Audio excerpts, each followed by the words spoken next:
never gonna make it. There's no way that you make it. Yeah, maybe you could fake it, but you're never gonna make it. Are you just gonna take that? Make them take it all back. Don't tell me you believe that. Are you just gonna take that? Or will you fucking fight back? Or will you fucking fight back?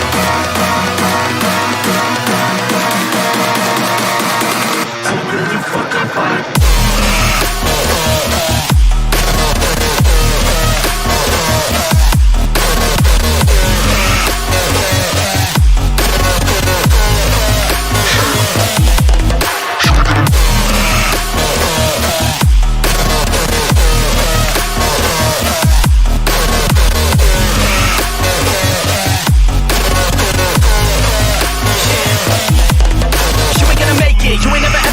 You can never beat them and they're better than you face it. Thinking that they're giving them, you're not like a stray kid. No, they don't give a damn, you got what I'm saying? I'm not fucking playing, I'll give it to you straight, man. There's too many others and you're not that great, man. Stop what you're saying, stop what you're making. Everybody here knows that you're just fake. Nah, I don't wanna hear it anymore. I don't wanna hear it anymore. All these fucking thoughts, they are not what I need anymore. I'm about to shut the motherfucking door on all you poor ass haters with your heads in the clouds, talking out loud so proud. You better shut your goddamn mouth before I do more speak out. It's about to head south. Never gonna make it.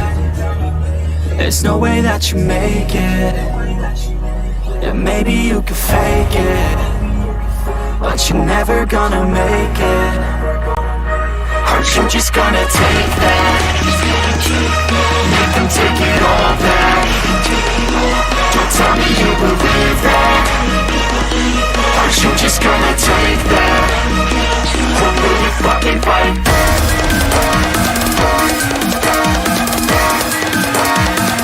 Will you fucking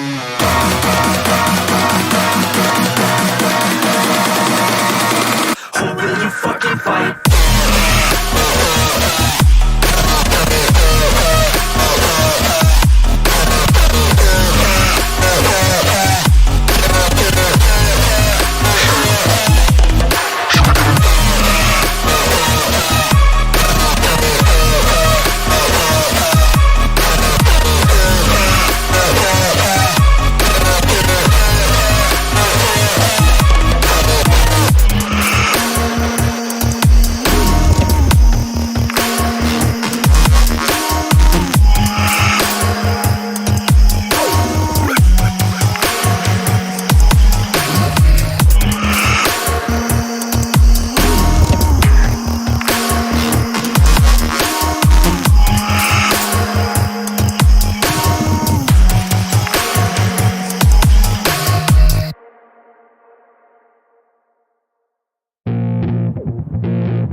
Oh yeah, I roll up to the party with a handle of Bacardi, and I pass it on to all of my friends.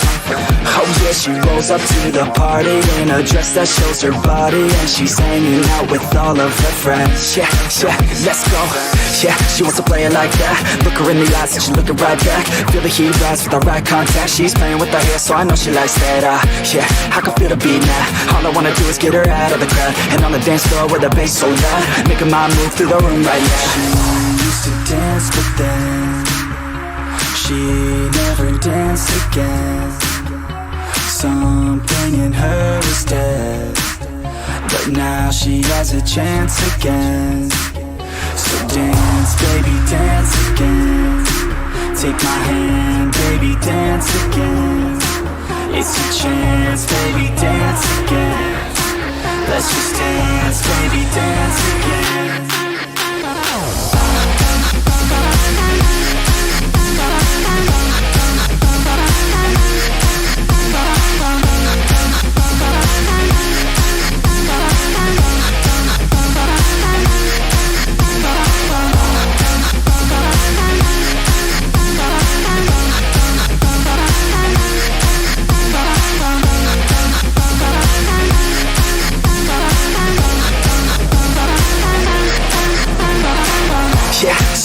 dance floor.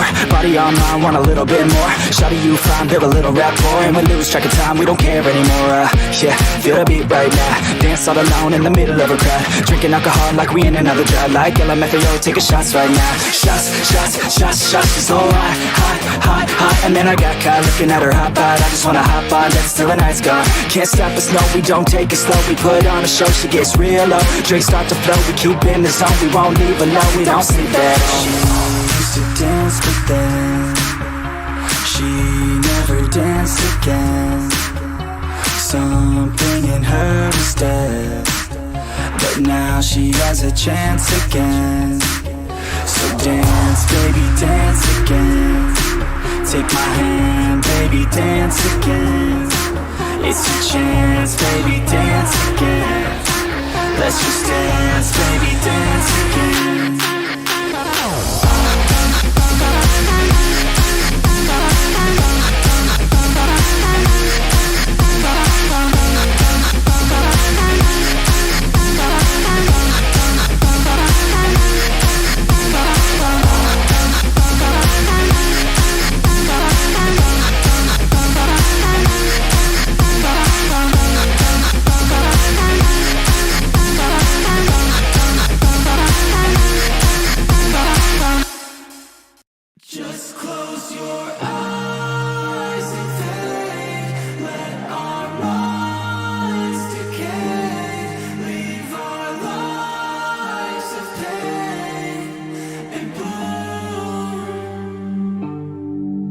Tell me why I feel these kinds of things. My body takes control of me. I want to know just what you need.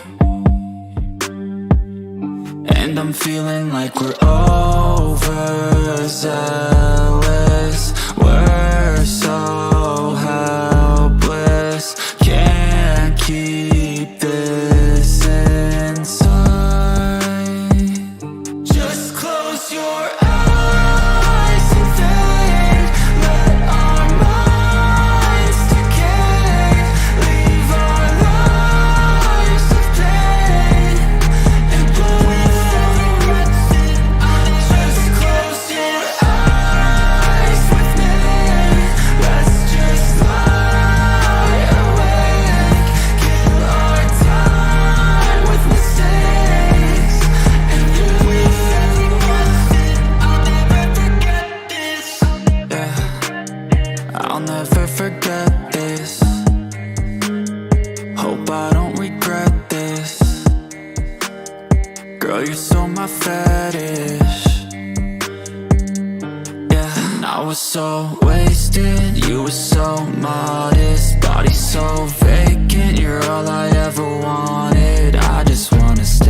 Yeah, let's go. Yeah. I said, what's up, y'all gonna step up, I'm the best as they come, call me blessed, I'm the one, spitting raps like the sun, fire blast down my tongue, staying forever young, if you play me, you're done, look out, I'm about to make it, I ain't faking, what was breaking, and these bands have all been waiting patiently to see me take it, I think that it's time to stake it, call me Drake, the charts I'm taking.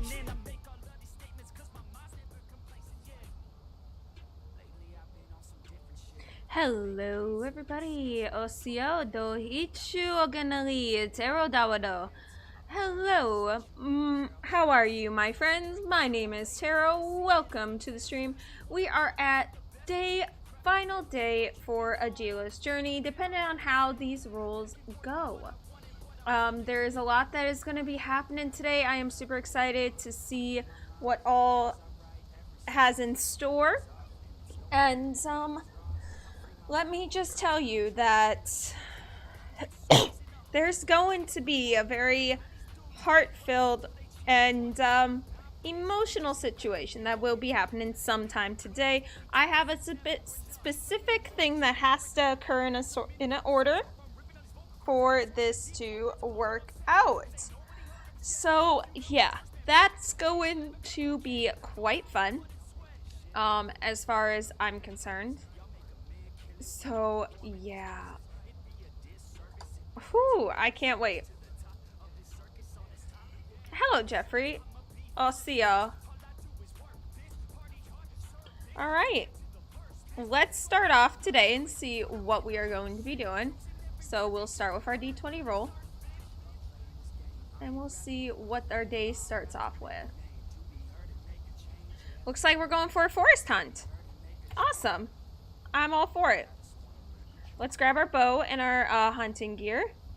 Not any type of forest hunt. We are going to be calling Dream Chaser.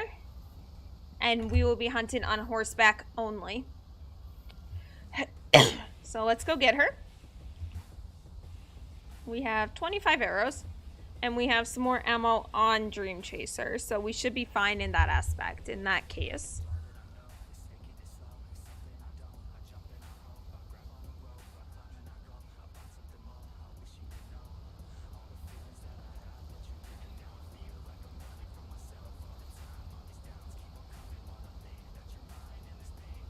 So all hunting is going to be done on horseback for a little bit. I am surprised that the most she got was a small cut to her arm. That is interesting.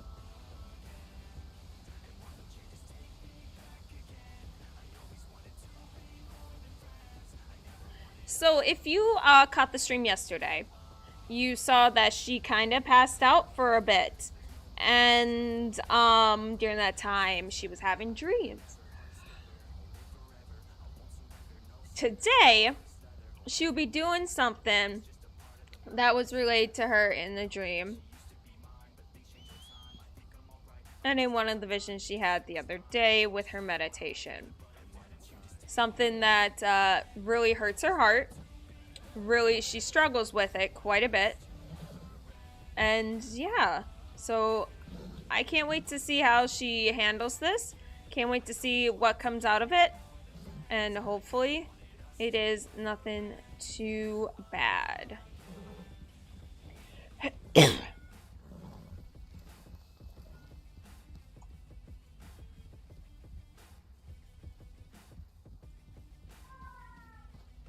So the thing that she will be doing, I won't be dice rolling for it because I already know her reaction in regards to this.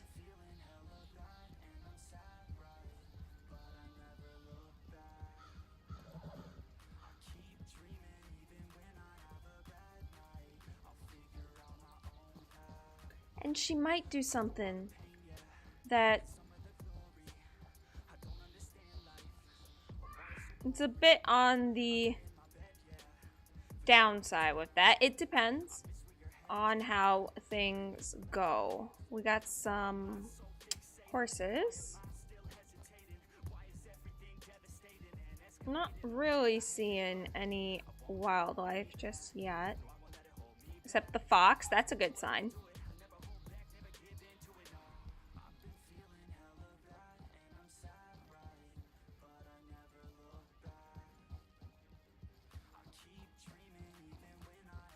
Here we go. Shit. Let's see if we can catch up to him.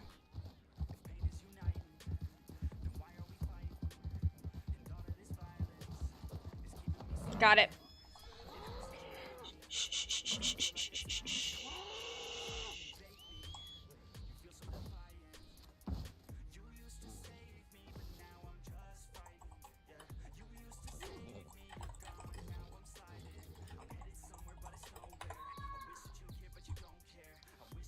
Nice.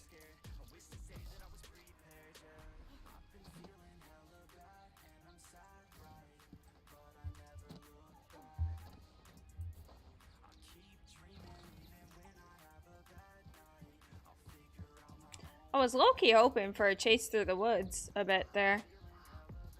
But he didn't, but I was able to lasso him a lot faster than usual. We might still practice weaving with the trees with Dream Chaser anyways. Oh.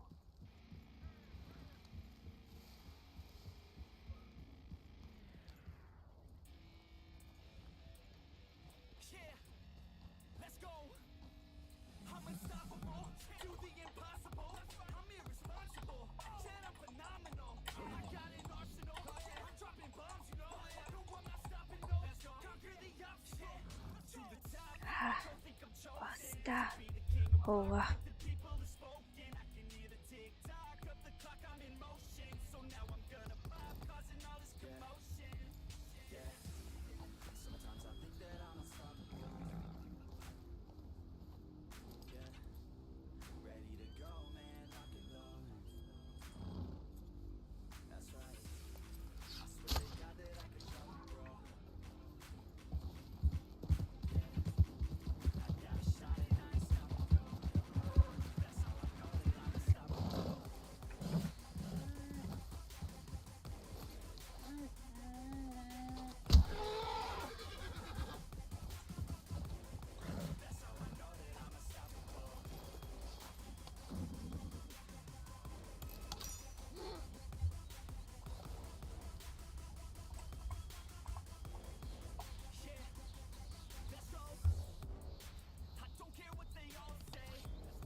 Alright, let's go ahead and practice our forest running.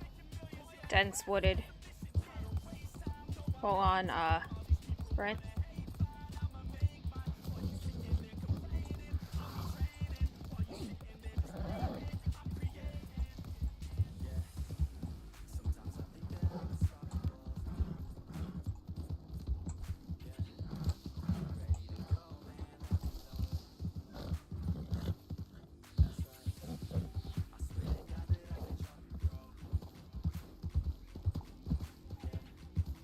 Are we kind of scaring away? Yeah, in a sense, I think. But we did hunting, and now I kind of just want to spend time with Dream Chaser and just roam the area a bit, because she has a big decision to make, and with her returning home, all depends on if she can make this decision or not. Because if she's able to, then she is able to move forward. She is able to continue on with what she needs to.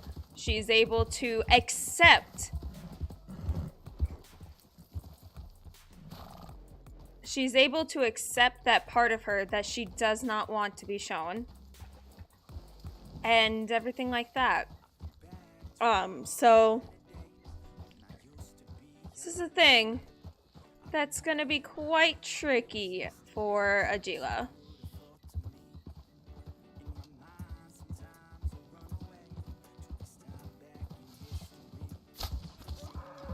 The thing is, what she needs to do is she needs to go and kill a cougar for it. And yeah.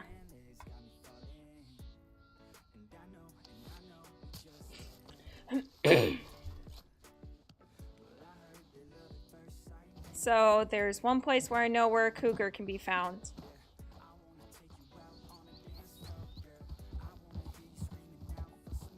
So we need to go to this place.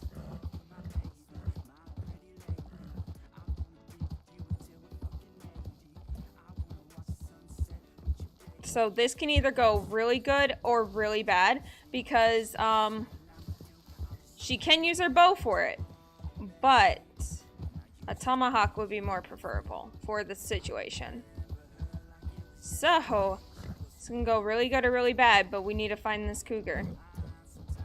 She doesn't have to get off a Dream Chaser, by no means. She can remain on her horse during this. So that gives her a bit of an advantage because Dream Chaser is quite a sturdy steed. She's a good girl. She's a brave girl, and she can manage. But she only has 2 tomahawks. And that's the thing.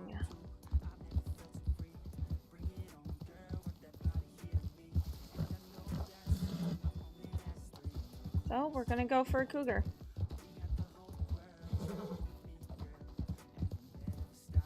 There should be one up near the poppy fields.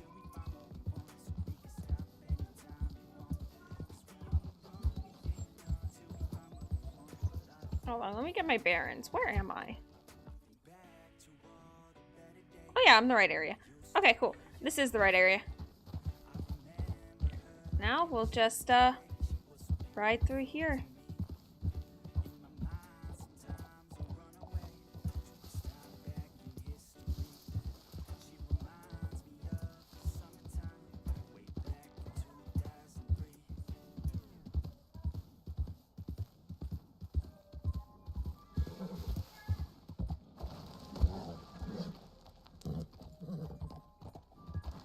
Oh, can she not go that way?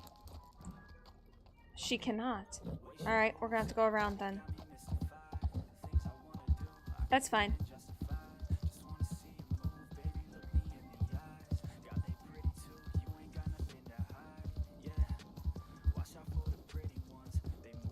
Be cool if you could go up the mountain that way, but you can't.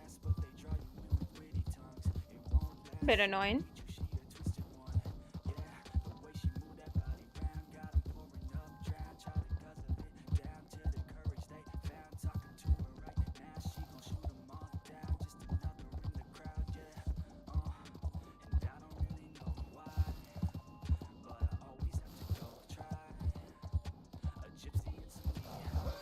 Alright, let's go find the cougar.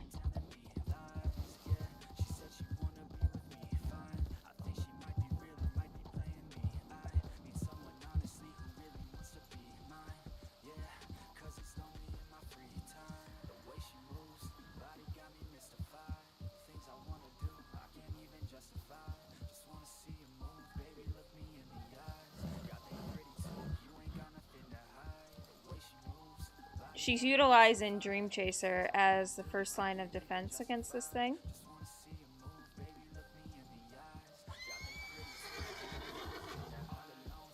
That's a snake, not a cougar.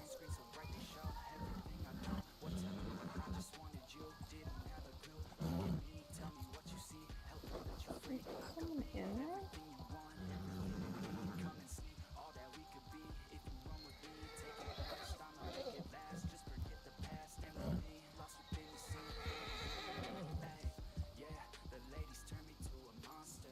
Jesus, girl, it was a snake. Calm down.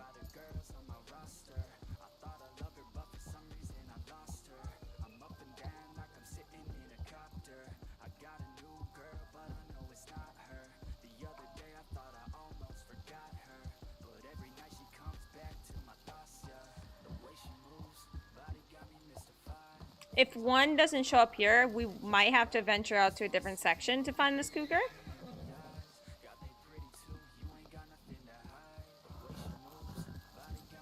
But we will see.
Alright, let me see here.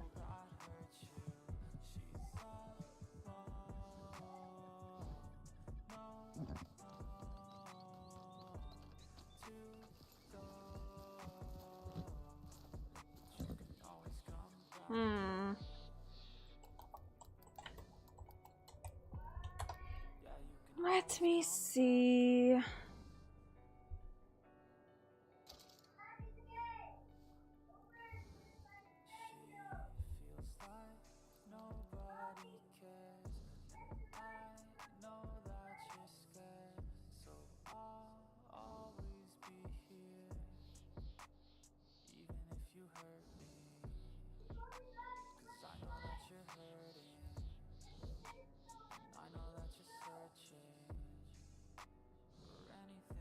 We might have to go towards where Annisburg is. We might have to go over here. Preferably like around here. So let's go check that way and see about the cougar there. So you know. Oh boy, this is gonna be fun. This is something that we need to get, so let's head that way.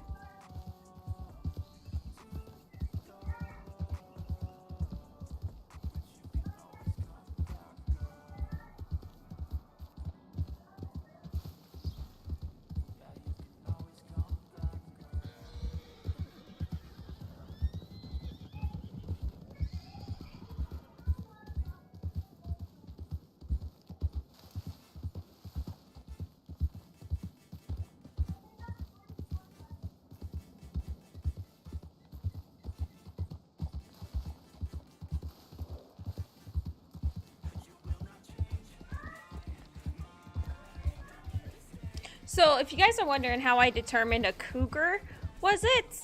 Well, it was partially Atsila. I did roll a dice off screen, and there were certain things that meant certain other things when it came to what she experienced the other day.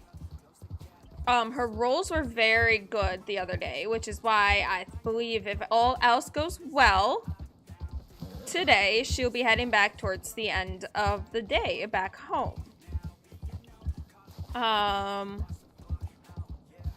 then promptly taking a rest for 2 days because, you know, I don't stream Wednesdays and Thursdays.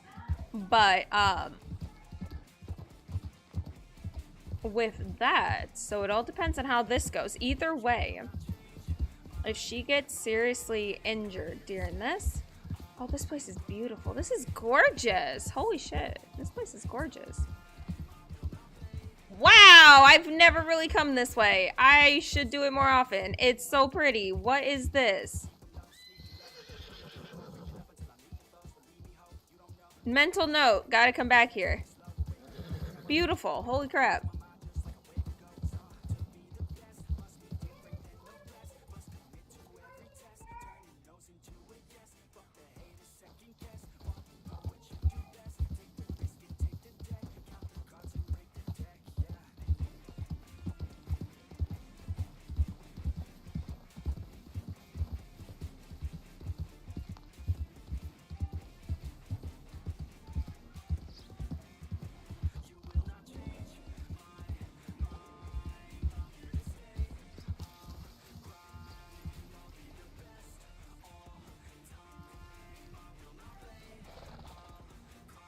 Which way do I need to go?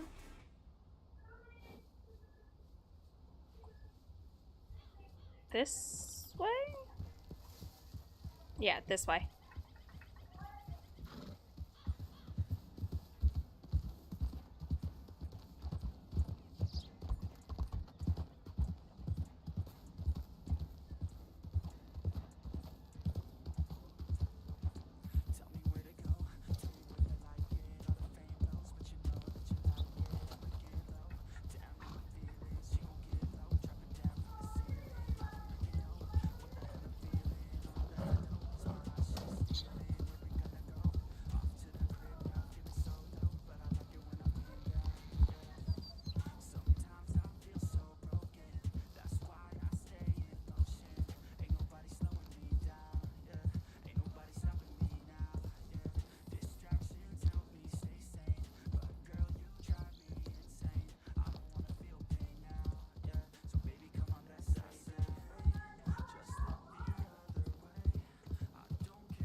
This place is gorgeous.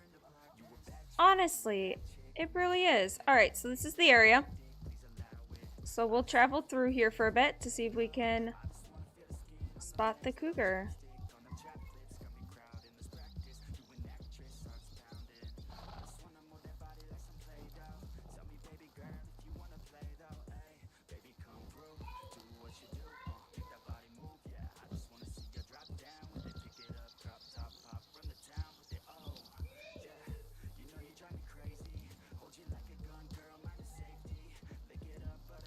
When you're looking for something, they're nowhere to be seen, honestly. That's usually how it goes.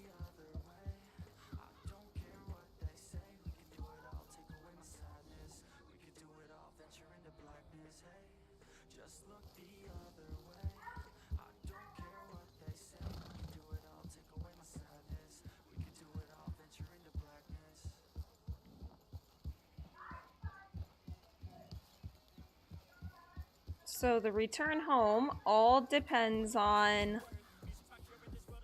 how quickly and how smoothly she's able to get this cougar.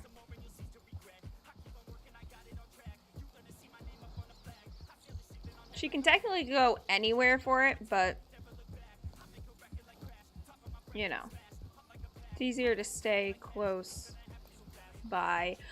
Give me a second. I'm back. I was grabbing. Yeah, no problem, Jeffrey. I'm gonna be right back. I use the bathroom.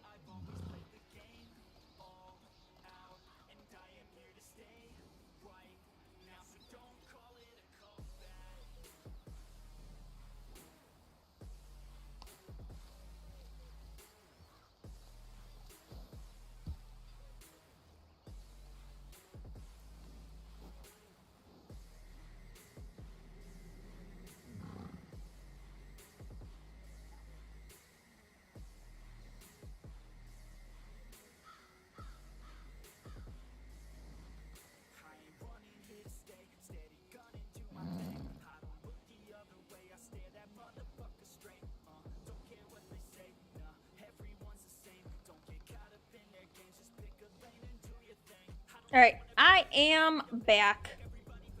I just had to wash my hands.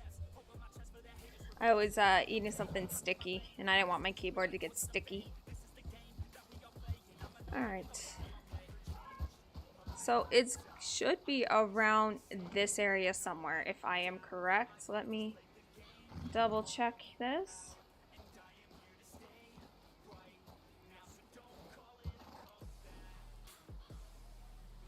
Yep, it should be around here. So let's stay around here and see if we can find ourselves a cougar, shall we? Is that a moose? No, that's elk. A lot of elk around here. That's nice.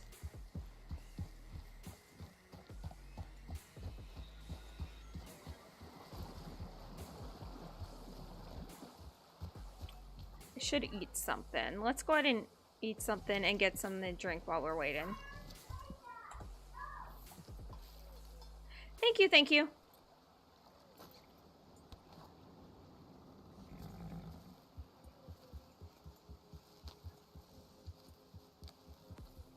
Black bear.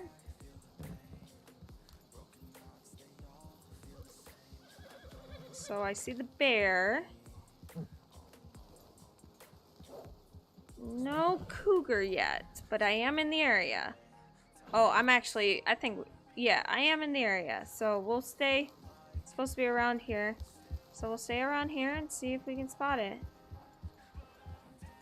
The fog's rolling in pretty heavily, which can be a bit concerning with a cougar.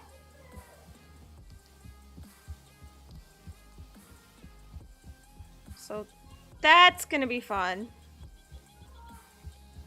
We need to rely on Dream Chaser even more now.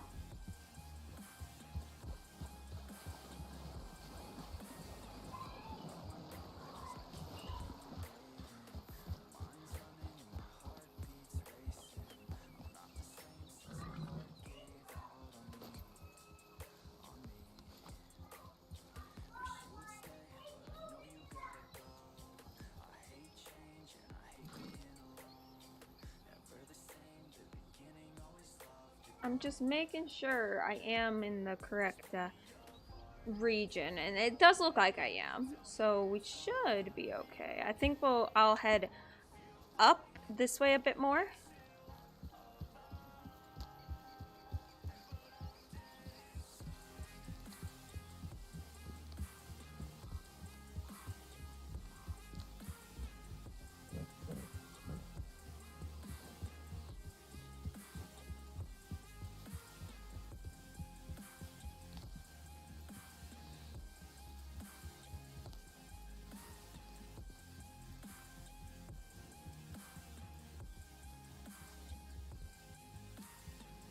This does look the prime territory.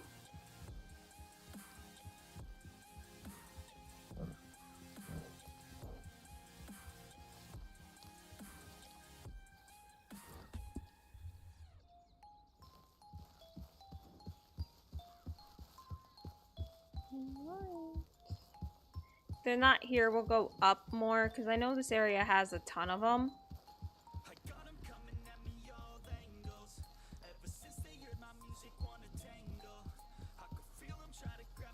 It also has a lot of good hunting too. Dear Lord, she's gonna have to keep it mind out for this.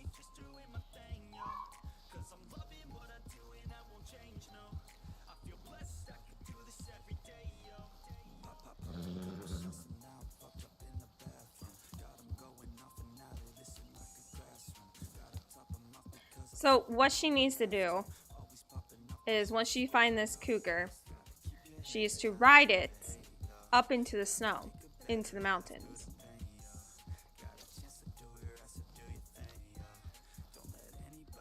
And then tread through it. You know, there's a lot of things that was told to her to do it. So it's to get a cougar. Kill the cougar using a tomahawk. If you miss, then you can use the bow. Once you have it, you are to carry it up into the snow, into the mountains.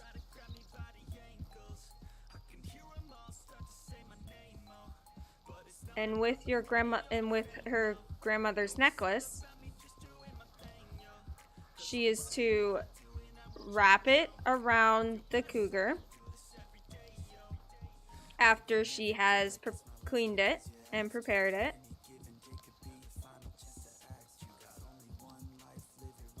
And leave the pelt itself on the mountainside with the beaded necklace still looped around it. And that is going to be the hard part for her. Getting the cougar and traveling that way is going to be the easiest part. The hardest part is basically cutting that dependency that she has and everything. Not forgetting what she was taught by her grandmother, but cutting that dependency.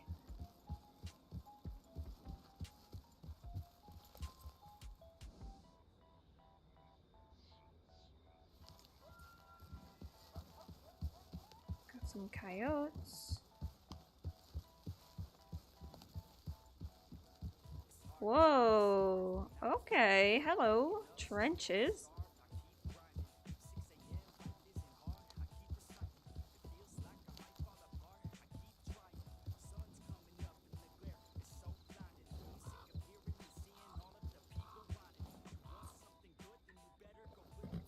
Okay, let's loop around and back.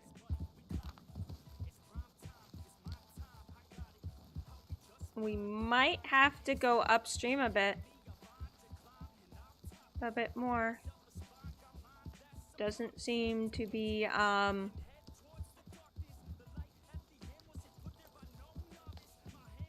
cougar doesn't seem to want to be here at the moment, so we can follow the river up to up here, because that was the next place that was relayed that she could possibly find a cougar for this. So we are going up here. So we'll go ahead and turn and follow the river up. That seems like a good idea. So which way am I facing? Okay, so once we hit the river, we gotta go this way. It's nighttime, so there's a good chance that we still might encounter it.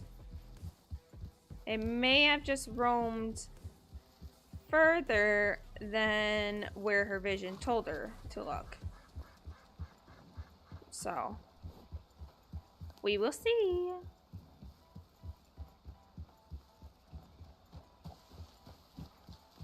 We're gonna take the high ground.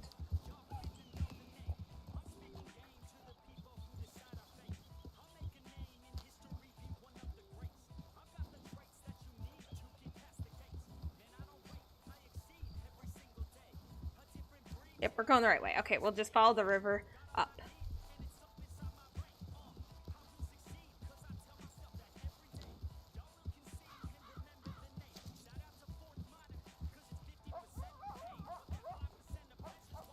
Some coyotes.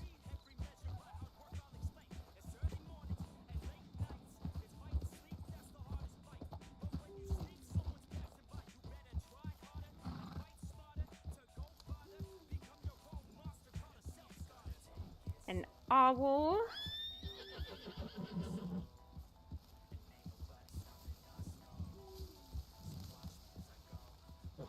It's a snake. Not what we're looking for.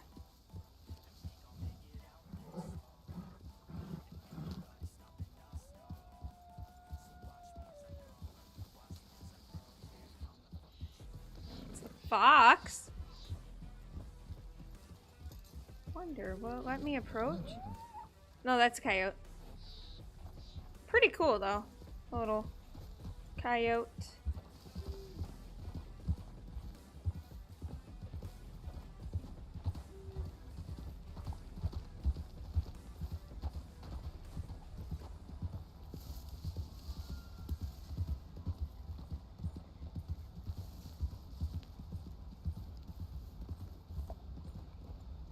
That's interesting. I forgot people lived here. Are they even here?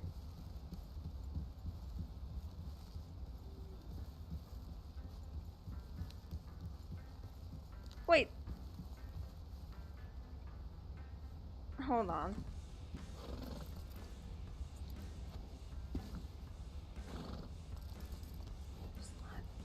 There's not even anyone there. What?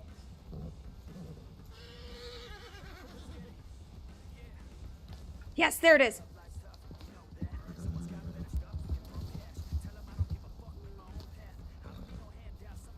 There it is. It's the cougar. That is what we're looking for.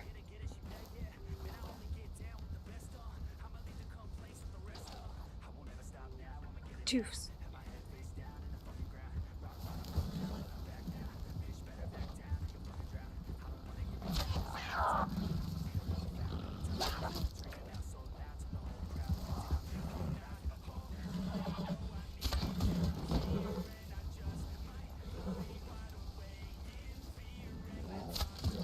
Okay, I think we're good.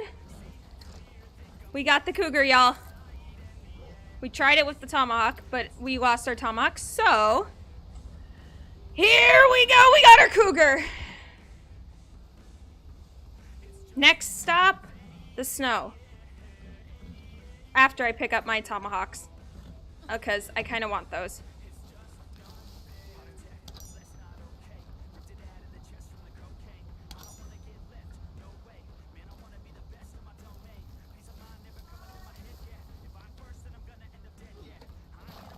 Alright, cool. Alright. Let's start heading up to the Snow Mountains, which is going to be a bit of a journey.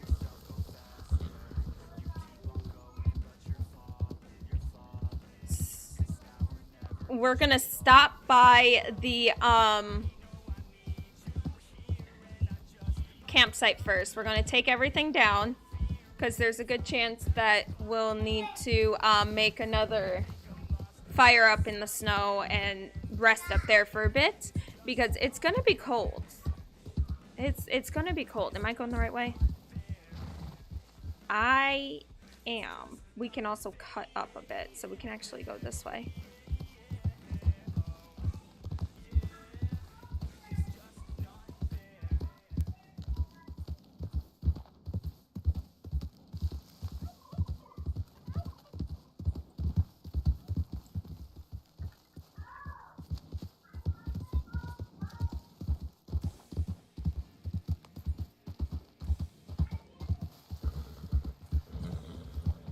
Thank you.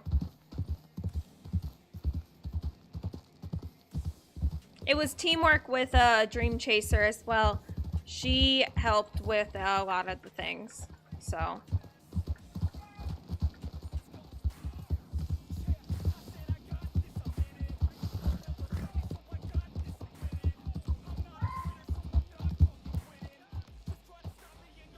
We do need to cut to the right, so to the right we go.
Hold on.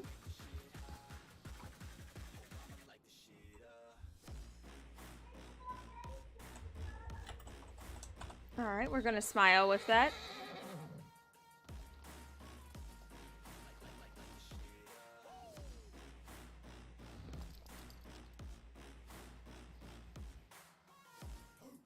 Alright, let's head up and take down our tents and our fire. Once we get that, we are to ride slow to the mountain, to the snow. We aren't no faster than a trot once we get our tent and stuff.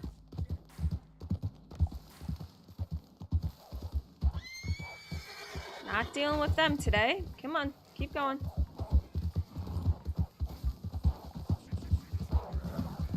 Oh shit, they everywhere. Holy crap. Dealing with wolves on top of everything else? That's nice. That's fine.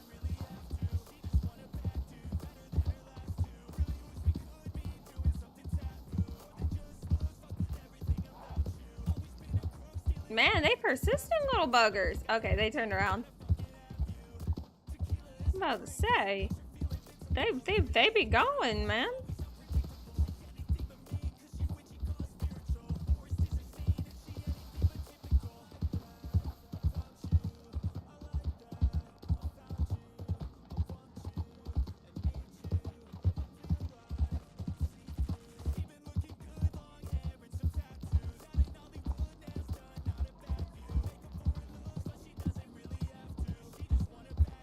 So by going up there, the cold is supposed to preserve.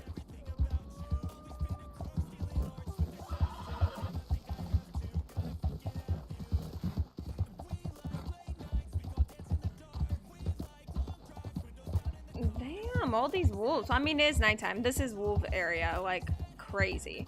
The cold is supposed to preserve the pelts and everything. So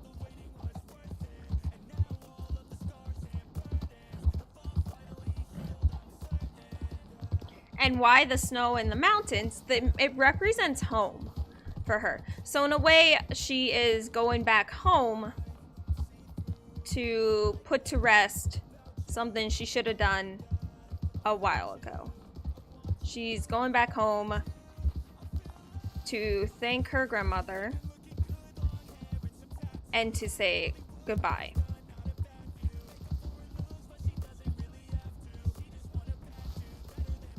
And that is what she's doing.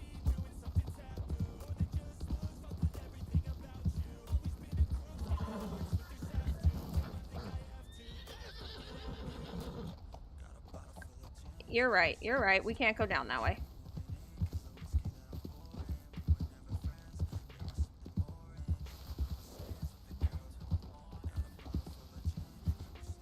Give it some time. It most likely will come back eventually.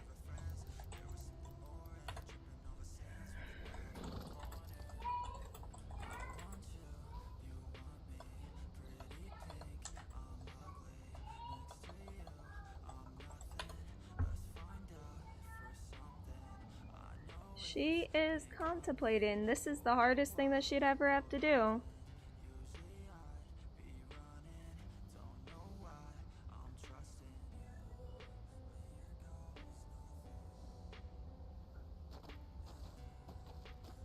One of the hardest things she would ever have to do.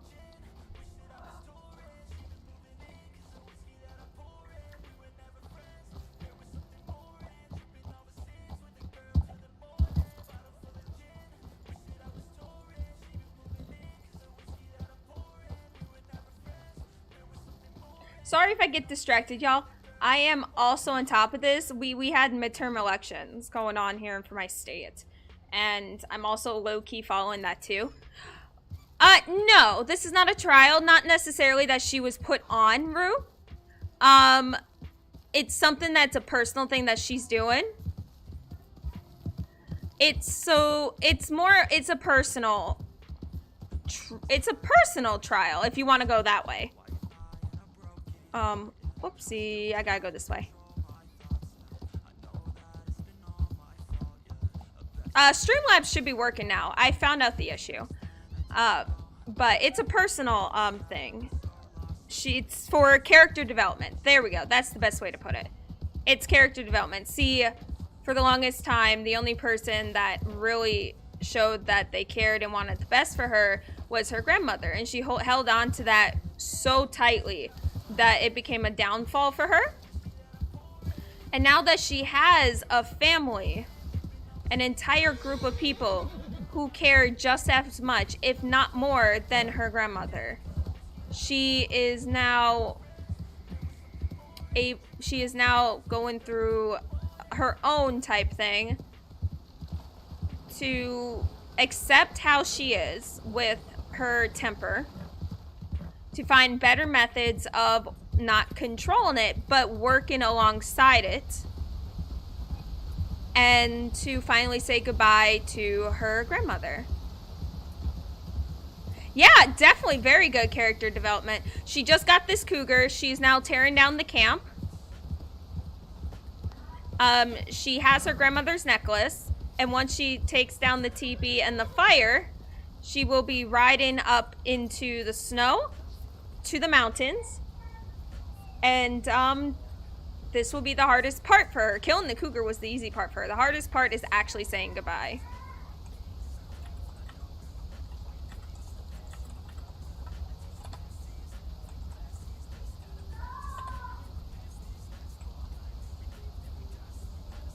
Oh, is it not here? I don't think it's here. What?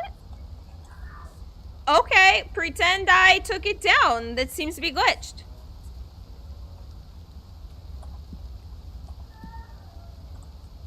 Okay. It won't let me remove them. Alright, pretend I took them down.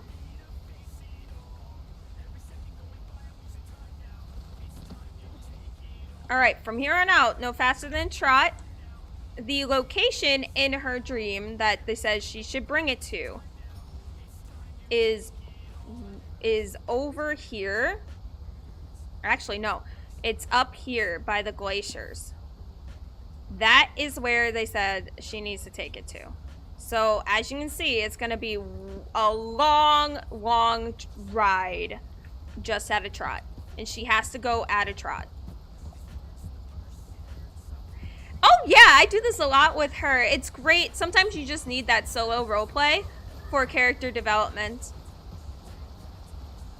And it's not only that, she's also, see, Dream Chaser is the horse that represents mountains. It represents home for her. So, super excited for that.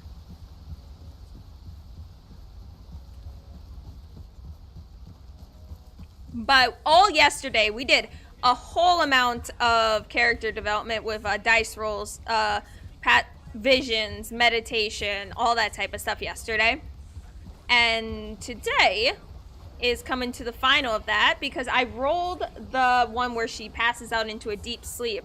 And every so often I'm rolling dice, which shows what she's having visions of, her past, present, future dreams, desires, stuff like that. And during that time, this is what she saw with those visions. She was told to go to these locations, find a cougar, kill it with tomahawk and bow. Don't clean it. Then once she has it, she is to go back, tear down her camp, and then trot with it all the way up to the glaciers up in Coulter. Up around Coulter. Once she's there, she is to then prepare the cougar, roll up the pelt, take her grandmother's blue and green beaded necklace, wrap it around the pelt, and bury it in the snow.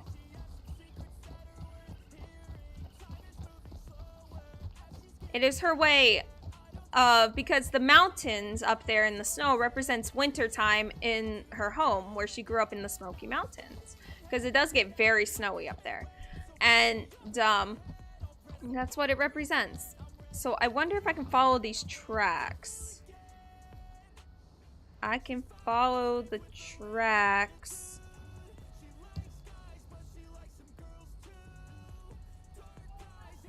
Yeah, I can follow the tracks. I'll follow the tracks for a bit.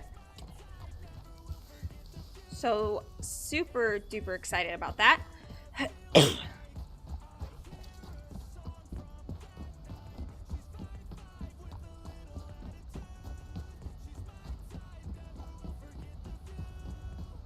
And then we'll cut over when we get closer to the mountains.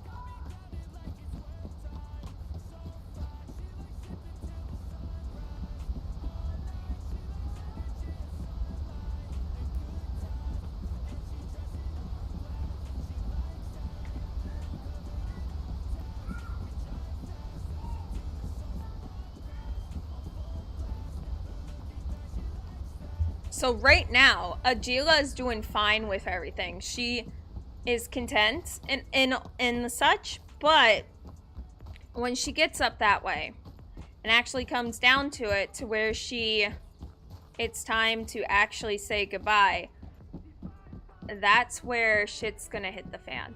That's where she's gonna struggle. Thank you. I love telling a good story. And that's why I like to roleplay, is to tell a good story. Not only a story for myself, but also to help support other people's roleplay stories too. And help them advance their stories.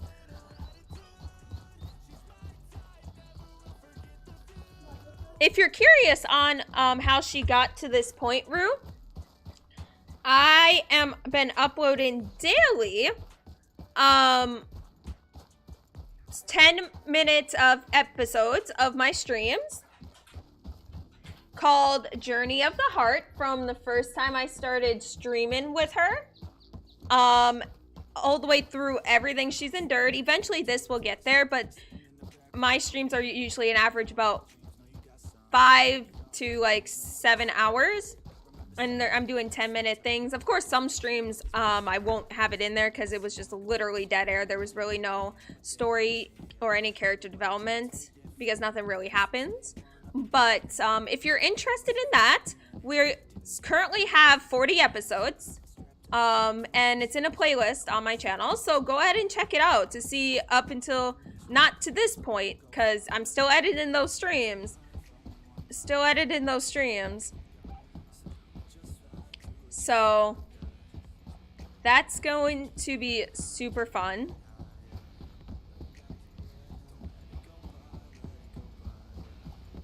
Ah, CJ, Dohichu Ganalia. Hello, CJ. How are you, my friend? And I'm sorry, I didn't say that either to you, Ru. Ru Dohichu Ganali. Hello, Ru. How are you, my friend? There you go. I greeted you. And Andrew, Andrew Dohichu Ganali. For those who are new to the channel, Taro Dawado. My name is Taro. Welcome to the stream. Hope y'all are doing good tonight. We are doing some character development.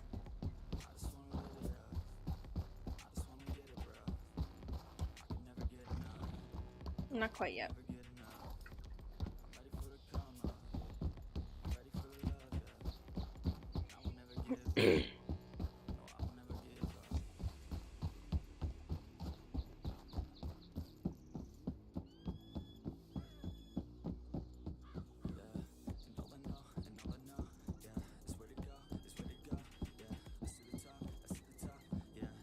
But yeah, so that's gonna be going up quite frequently. I try to do YouTube shorts as often as I can.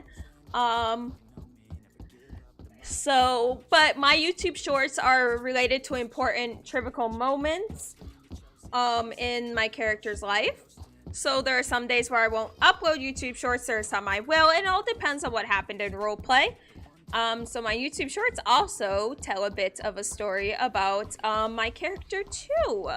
Who she loves, the family she's a part of, the adventures she went on, the trials she faced, those entrusted with her from Pribo and the council, or those that she has put on herself.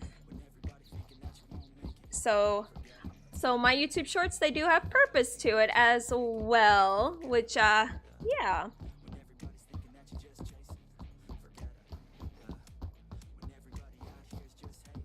I should be... Yeah, we'll turn up here. Take a look at them sometime soon. Also love Cassidy learning character if and when I get to meet Atsila. And hello, do you mind if I ask what language you're speaking? Cherokee. Atsila is Cherokee.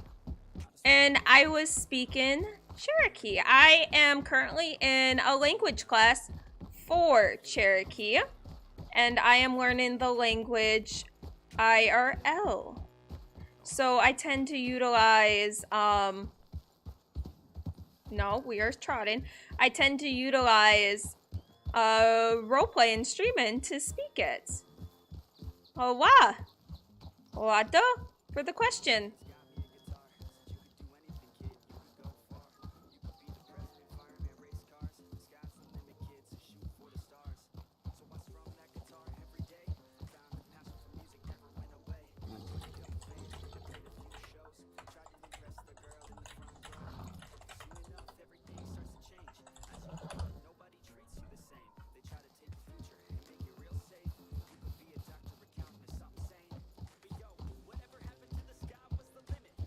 Am I going the right way? I am. Okay, cool.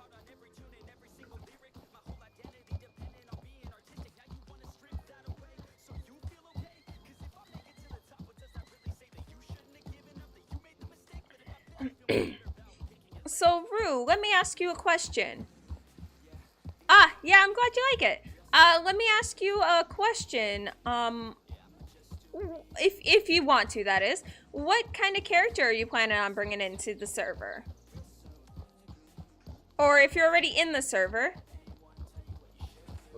what character is it? Yes. Yes. It is through the Cherokee Nation. It is an online course. We are almost over with the fall lessons. So we're like lesson 16 into it. So we are getting pretty close for this fall lesson to be over. The Cherokee Nation has summer and fall lesson courses for Cherokee 1, 2, and 3. I believe 3 is part of it. I have to double check. But I'm doing Cherokee 1. That's the one I'm currently in right now. Doing roleplay and stuff like this helps me practice it and helps me understand it.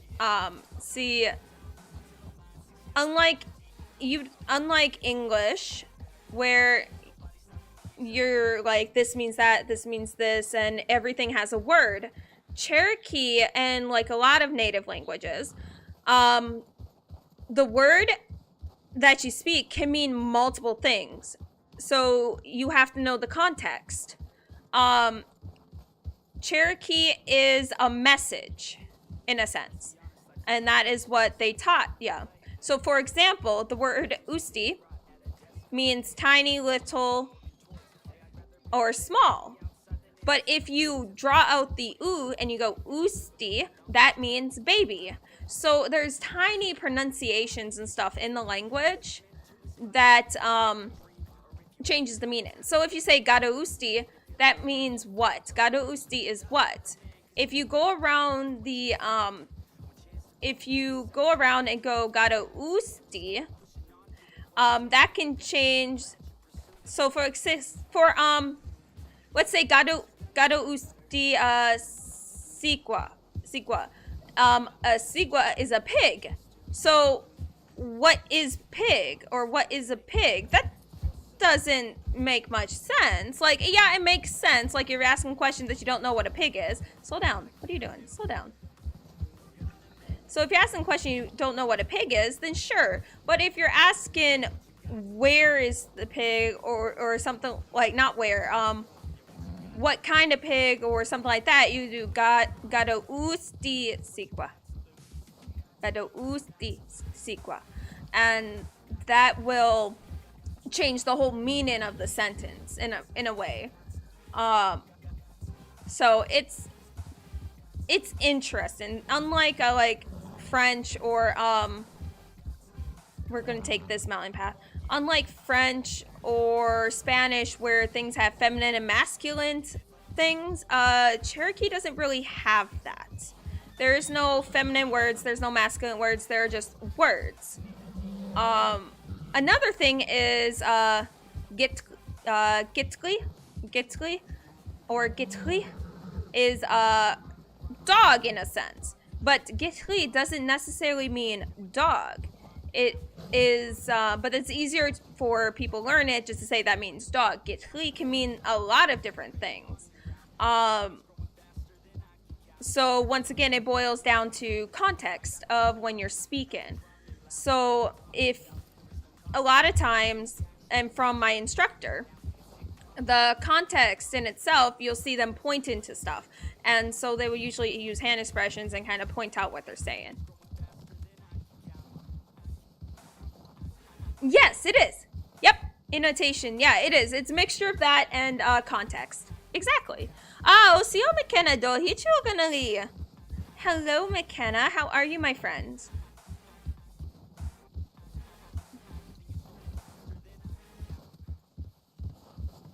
So I'm still learning. I'm not fluent in the language by no fucking means. But I am slowly obtaining it. And I have my notes for my lesson. So even after Cherokee 1 is done, I'll still have all my notes. I will still have all those documents that I can go back and reference and practice and study more. So there's that.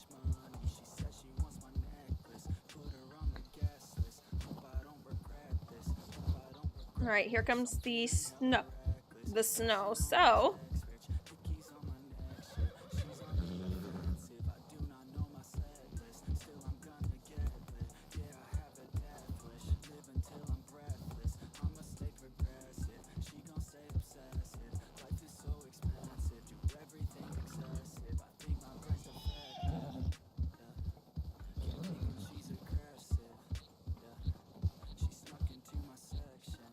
at this point, we're trusting our horse, we're trusting our instincts, and we made it through.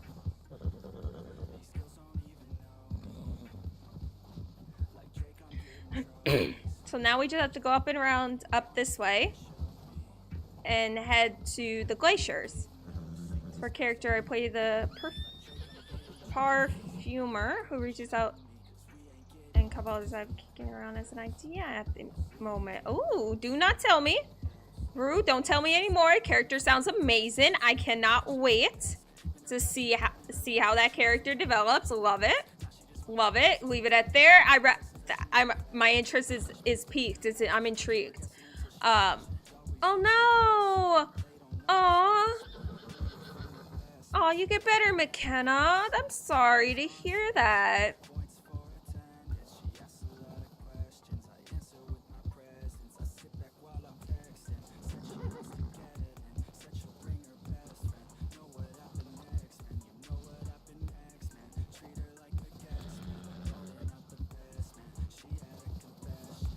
We should eat something. Drink some tea. She made fresh tea, and it's hot in and it stays warm in water pouch type deal. Skin, yeah. Water skin. No problem, McKenna. Take your time, hon. Have a good one. Stay safe. Stay warm. Get better.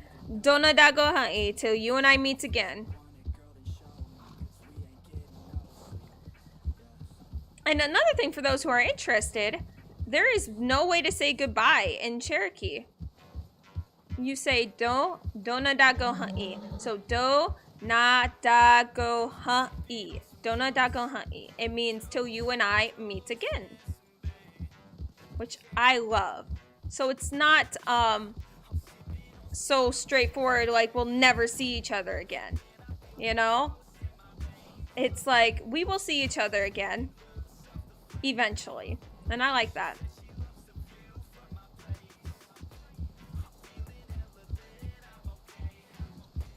We are almost there.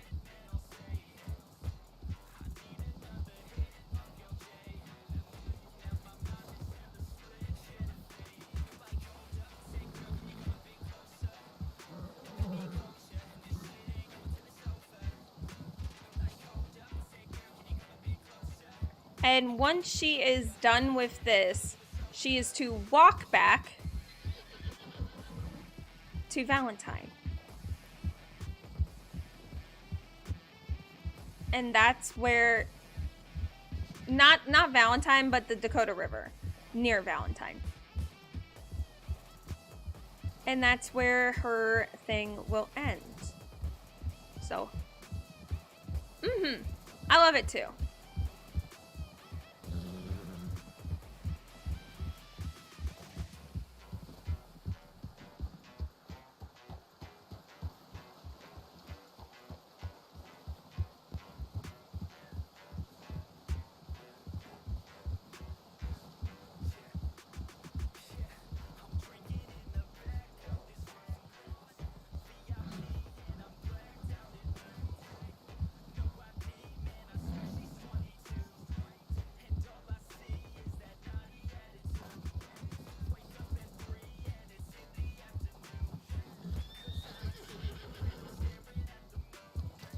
She will still have her horse with her. She'll be leading the horse back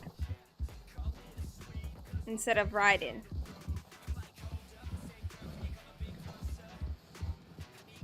Here we go. Go ahead and start bringing it up the mountain. Osta, Dream Chaser. Osta. We are almost there. It is alright. Wado for doing this with me. I am gonna be honest with you, Dream Chaser. I am not ready. At least I don't think I am. We will see. We will see. Osta, Osta. Osta. We'll see if we can get up that way. I think you can. Ooh, thunder is starting. Nope, you can't. Okay, so this is as high as we can go.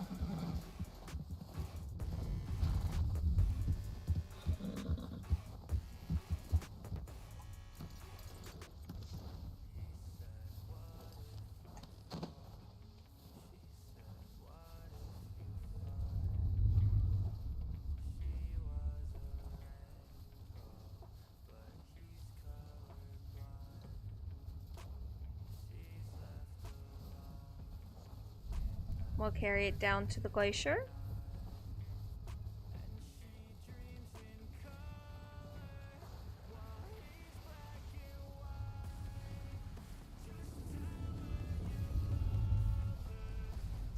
That's the sound of the glacier, y'all.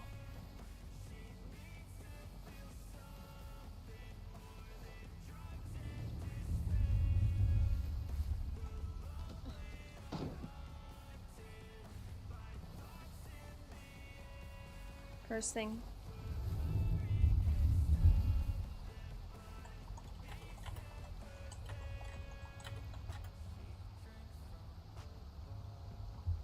Oh yes, definitely 100%.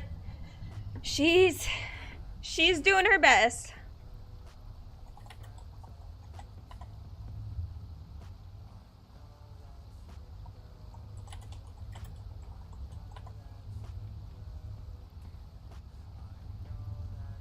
Welcome to the stream, Atsila.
Whoa, it got so foggy. Wow, it got really foggy.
Okay. It is alright. I am able to do this.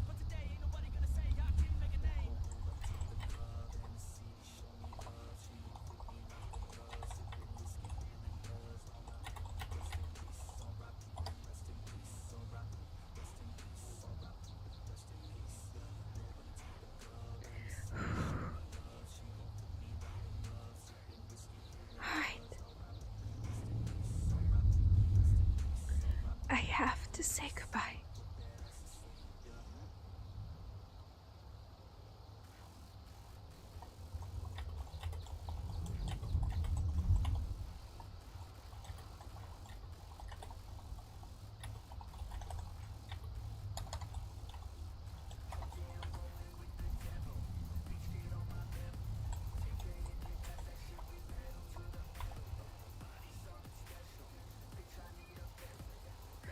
I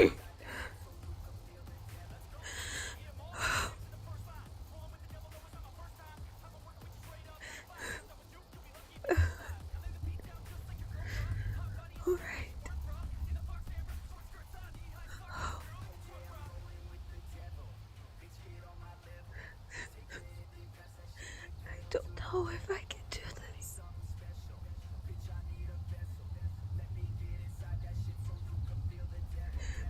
Please, I need to know if I am able to do this.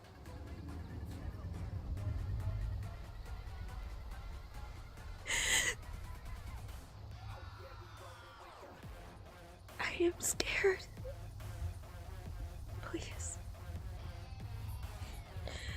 What? I hope this is the right thing.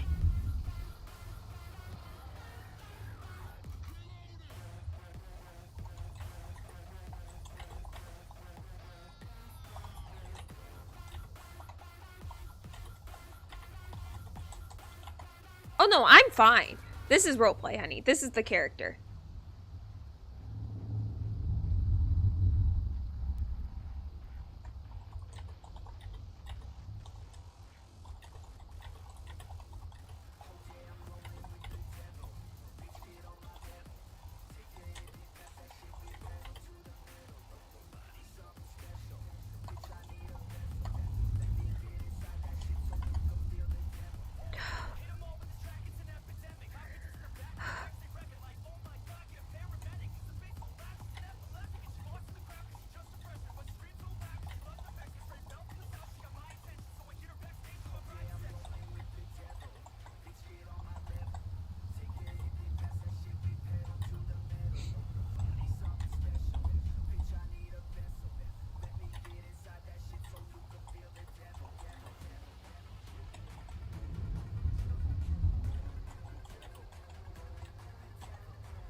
Oh, thank you.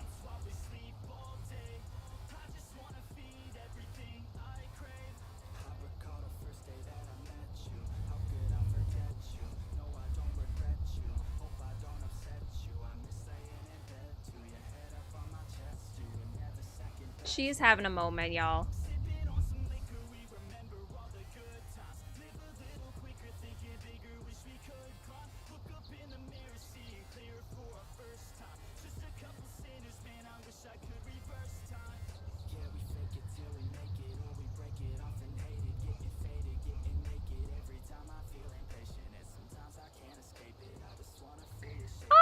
you so much for the Hug Army hugs. That means a lot.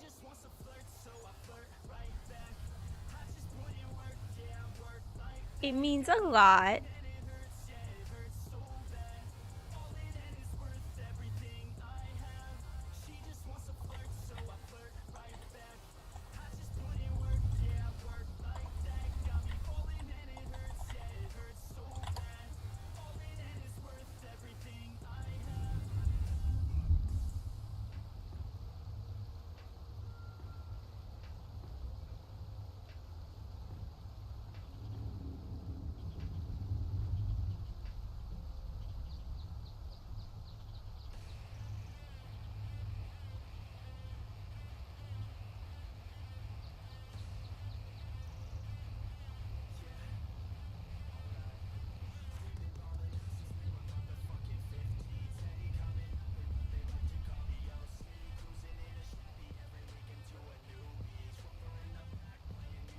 God, there's a fly.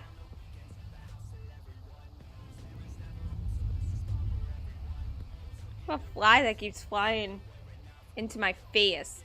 It's one of those fruit flies, you know? I hate them. They're the absolute worst.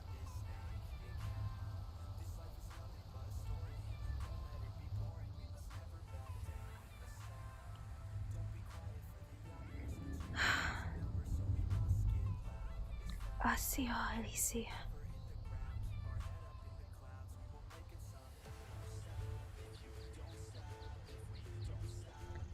I hope that you understand that I am not forgetting you. That I am not forgetting what you taught me. Alicia.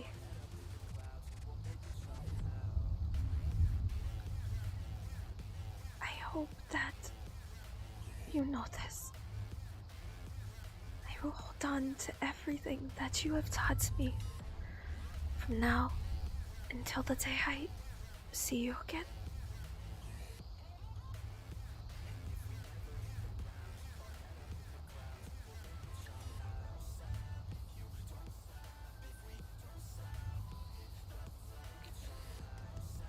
Eleni Dula is a strange thing. It takes you many places that you never expected. I do know that Yagana. You are.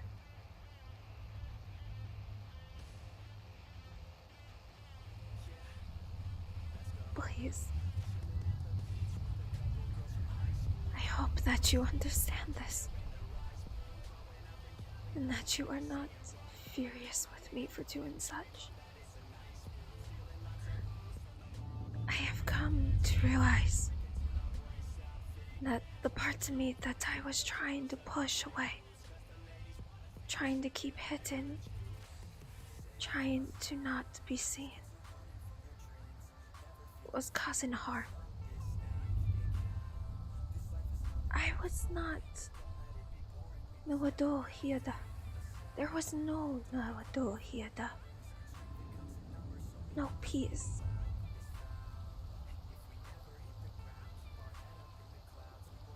And it took me realizing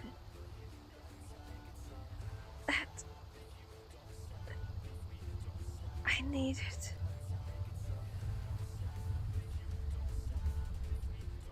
to let that part of me go. Not forget it. Not abandon it. But not hold on to it.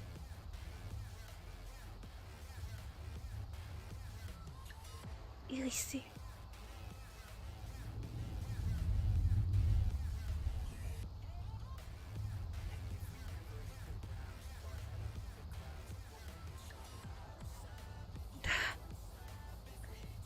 Elise. Gagayui. And I always will. And I thank you. Oato. seriously for guiding me, for being one of the few, if not the only one, who has ever accepted how I am. I hope that you understand this. I now have several others who accept me for who I am, who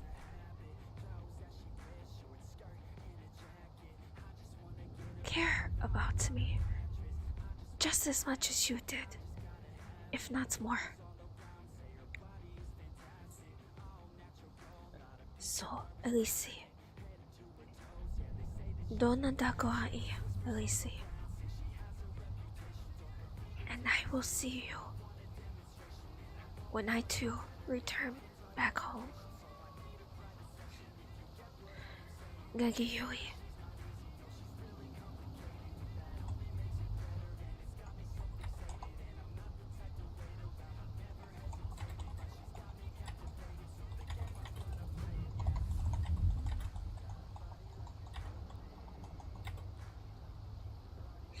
Oh yeah, yo, I know how to. Yeah, 100%.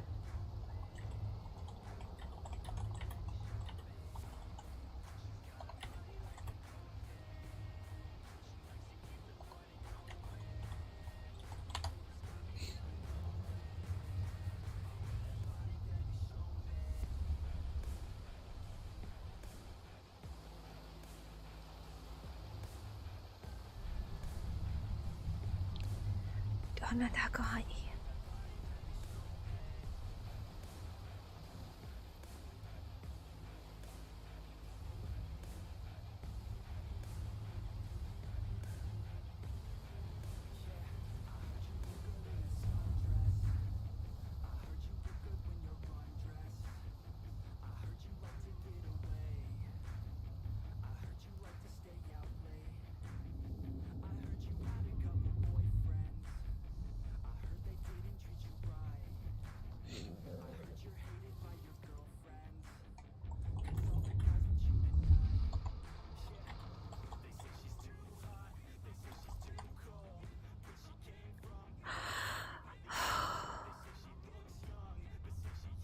You're ready to head home.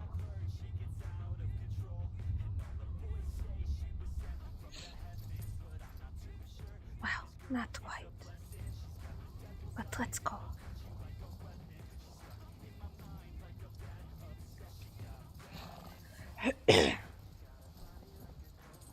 I absolutely love that. Oh my gosh. That turned out a lot better than what I thought it would, honestly.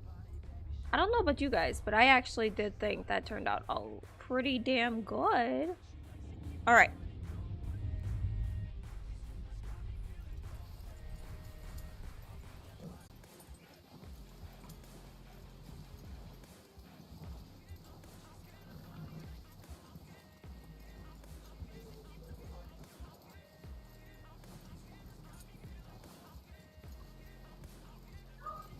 We are to walk back and everything like that.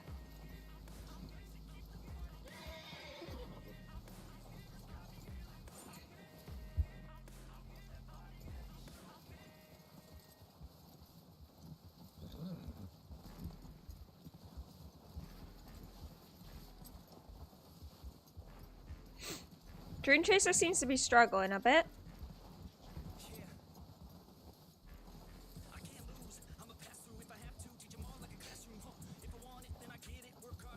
Thank you.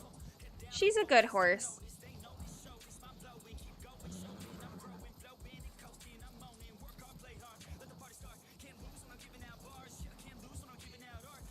We are to walk the horse down to the bottom of the hill, then send her off. And then proceed to walk back ourselves. And walk back means walk back home. Of course, she's gonna change her outfit first. When she's gonna walk to Valentine.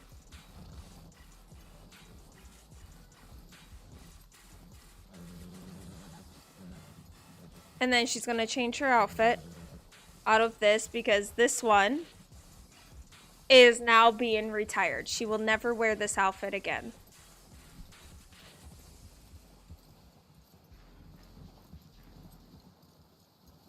So we are to walk the horse down the mountains to a safe place, which will be just as we reach Coulter.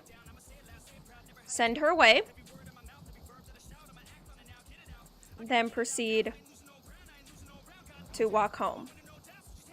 First things first, I want to just put what I have as far as pelts go on her because I don't really need to be carrying all that. I'll keep the food. The food's useful.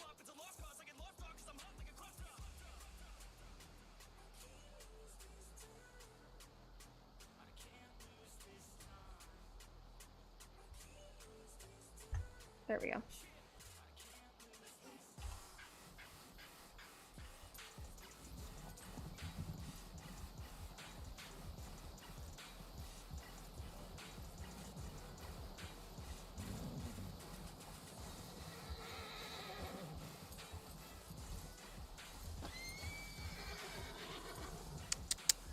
Basta! Dream Chaser Howa. We will be there shortly. Basta.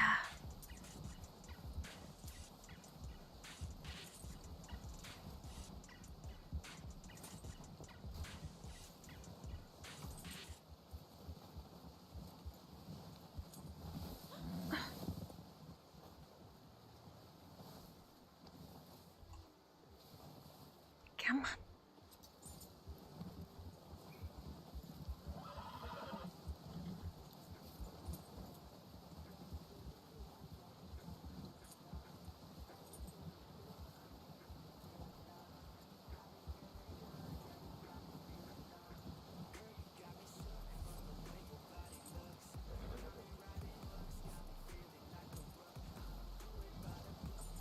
And once she gets, I do play it, but I don't really stream it or anything like that.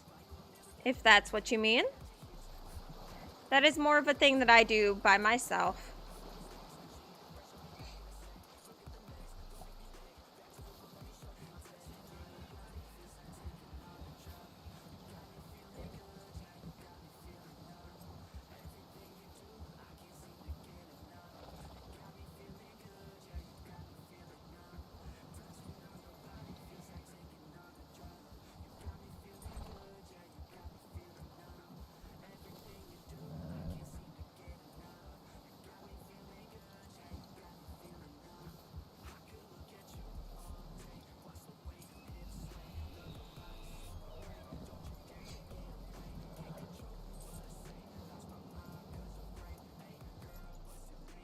Alright, Dream Chaser. Head on home. Meet me there. I will see you when I return. Go on.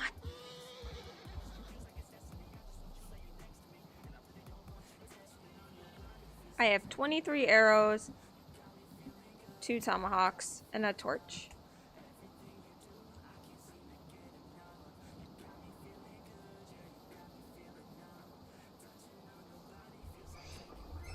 This is gonna be a long fucking walk, y'all. I can already tell.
Wado, Jeffrey.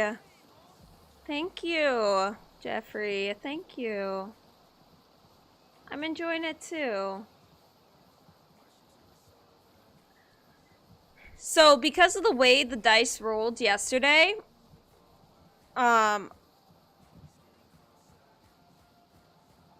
she will be concluding her, thing. She has successfully come to terms with herself. She will no longer suppress or hide that part of her. The part where her name actually shines.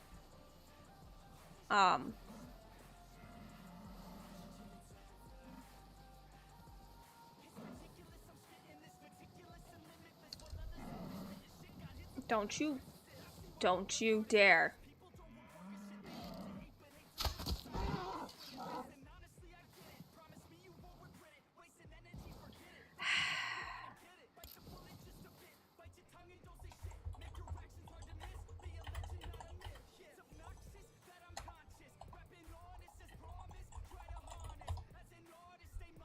Alright. I didn't want to carry anything, but we ain't letting this go to waste, so we'll just have this.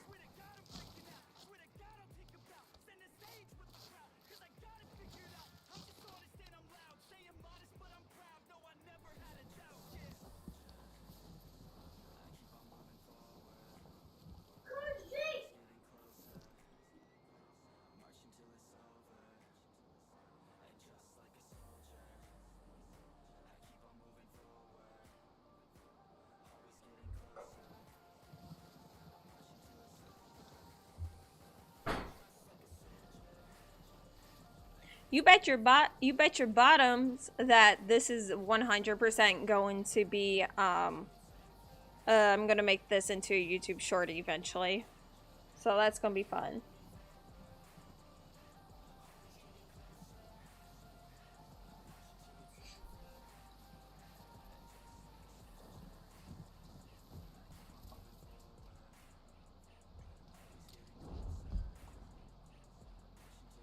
This is not for sale.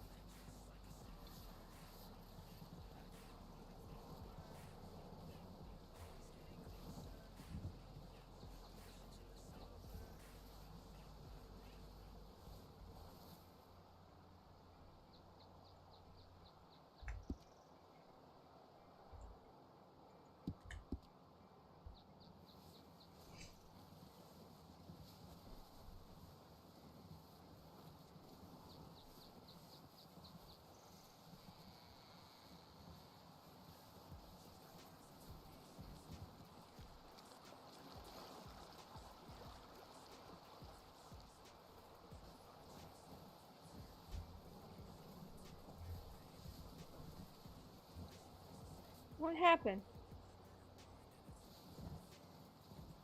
Weird. Okay.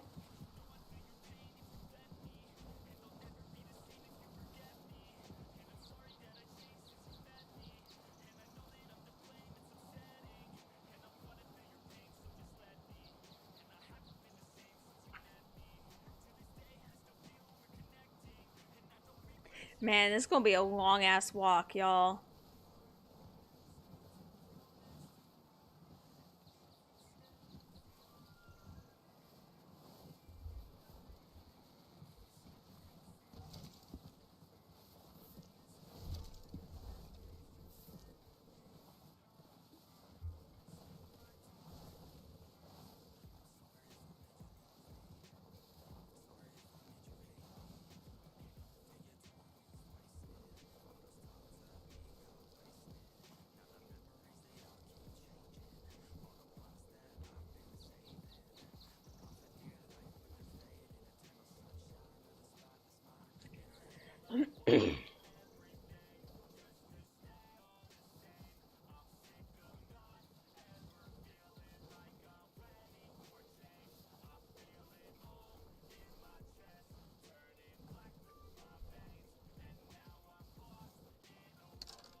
Some timber wolves over there. Gotta keep an eye out for them. They're on the prowl, y'all.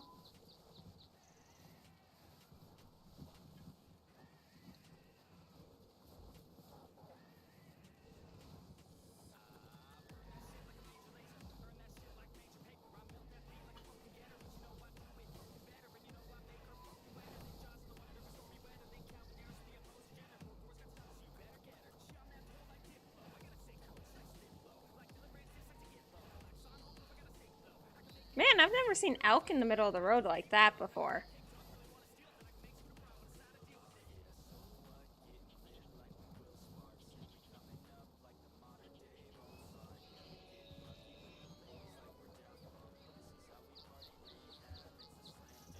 Give me a second.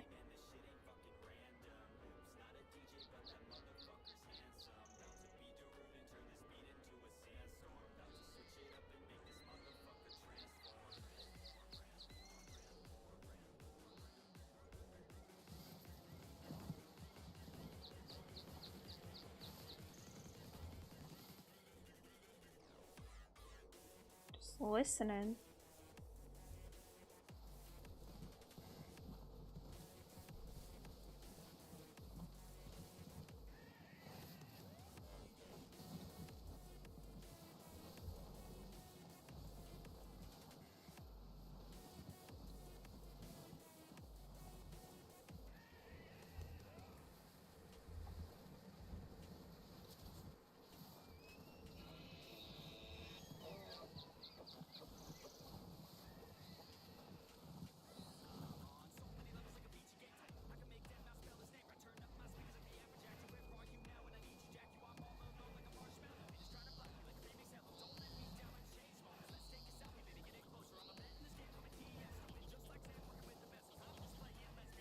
Oh man, it's daytime already. Holy crap.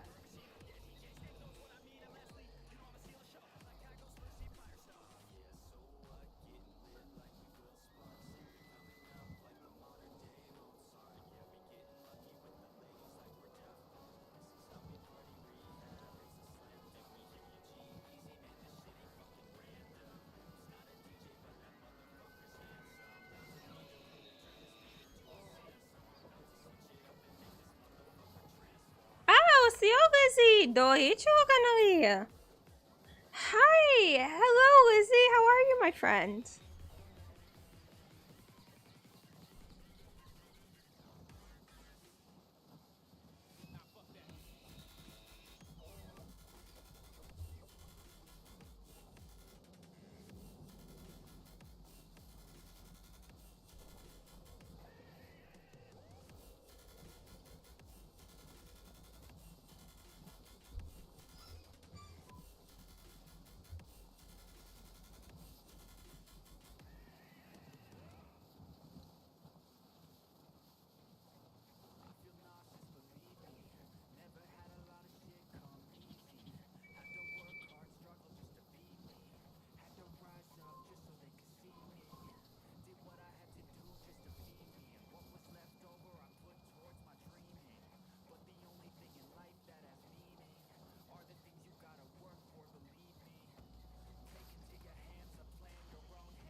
Woo! Long ass walk, y'all. Long ass walk. But it'll be worth it in the end.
No, that's a fox headdress, honey. It's a headdress. Headdresses were usually wore in ceremonial purposes. And since this is technically a ceremonial thing that she is doing, she wore her headdress, and it's that of a fox. A fox is very significant to this character.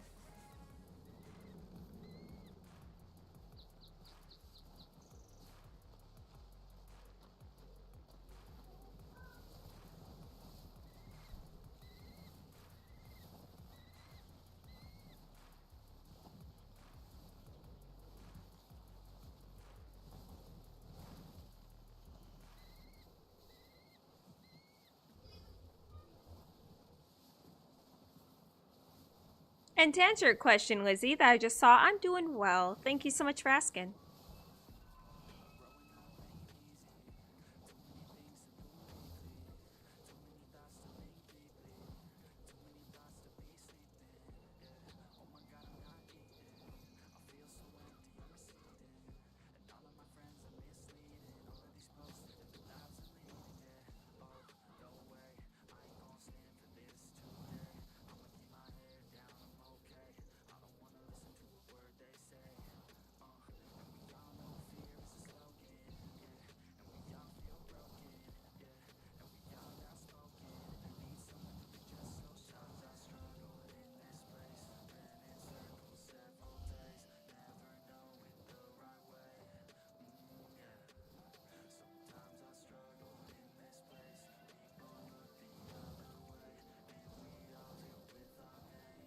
I'm gonna be rolling a d20 here in a bit. So let's go and do that real quick. Ooh, nat 20. She's doing good. All right. She's not feeling fatigued at all. That's good.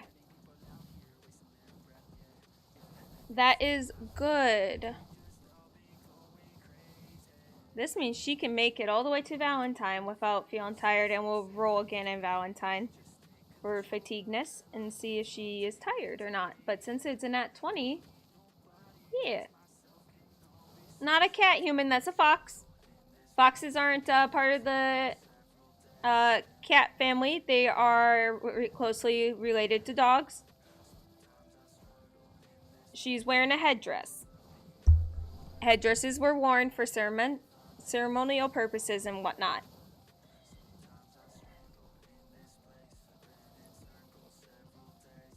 When she makes it to Valentine, it is technically over. Because that's where it technically started. Once she reaches Valentine, it will technically be over.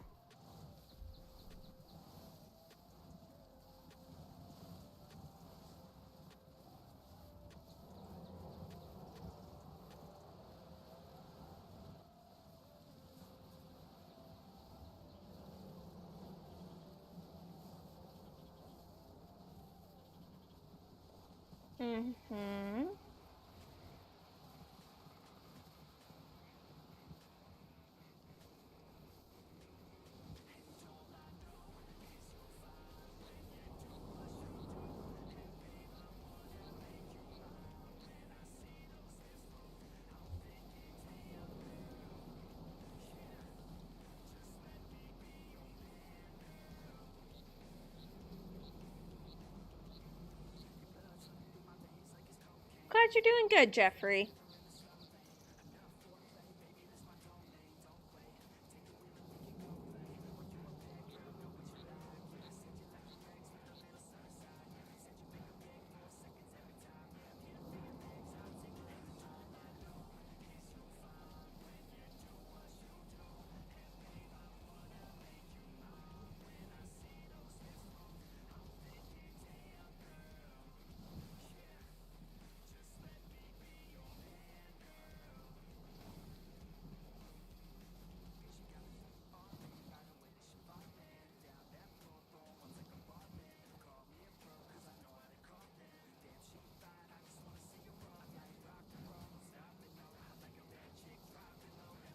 So what I'm going to do is once we get to Valentine, I'm going to roll, and depending on the outcome and how tired she is, she will either continue walking from Valentine all the way back to Dubano Soko, or she will get her horse. And it depends on how the roll goes.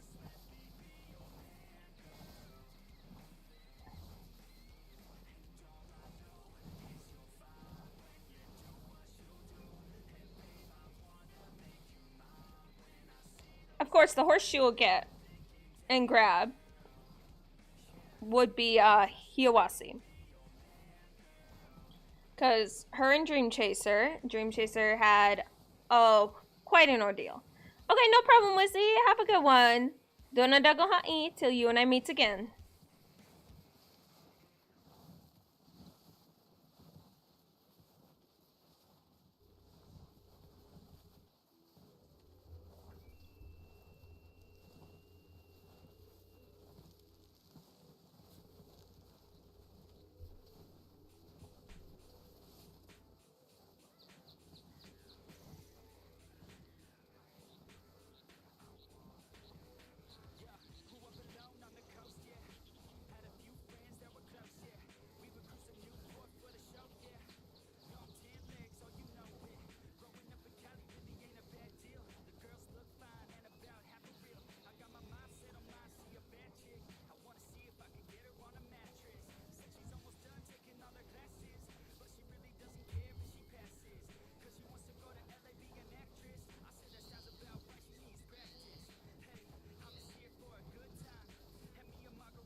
Oops.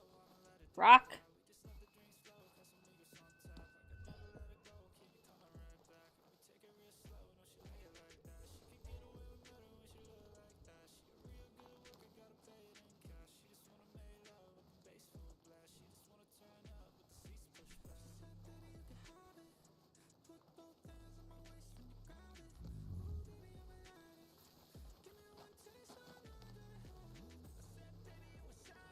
And off they go. It's kind of sweet, actually.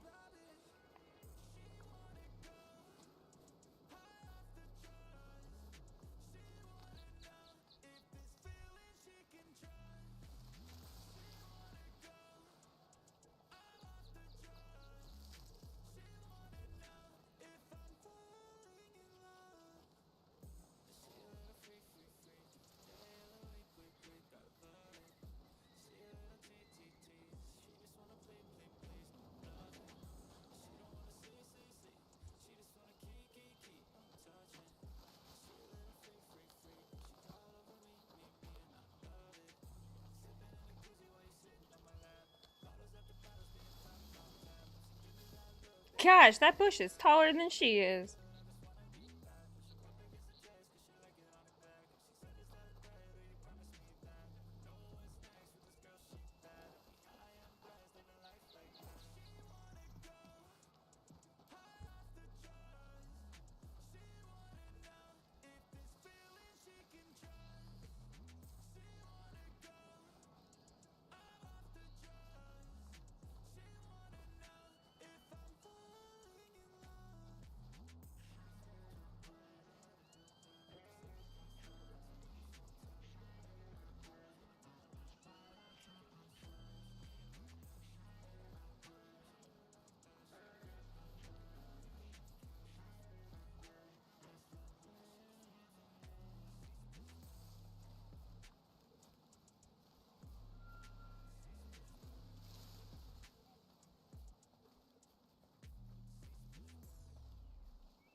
Almost there, y'all. Oh, my finger needs to rest. Man, holding down the W key for that length of time is quite shocking. I am not even joking. Oh boy.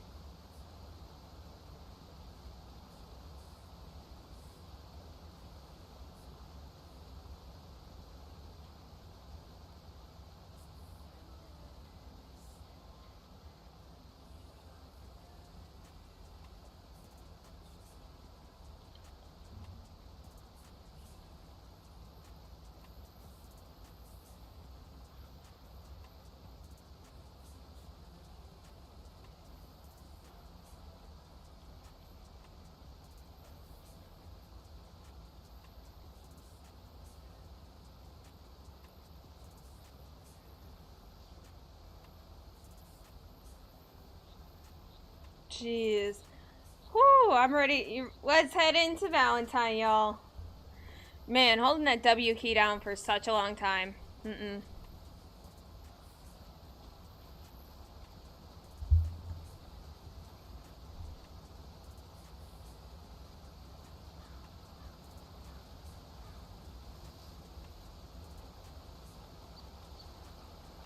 And take a drink.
I felt like this was a lot further out before. Maybe it was just me.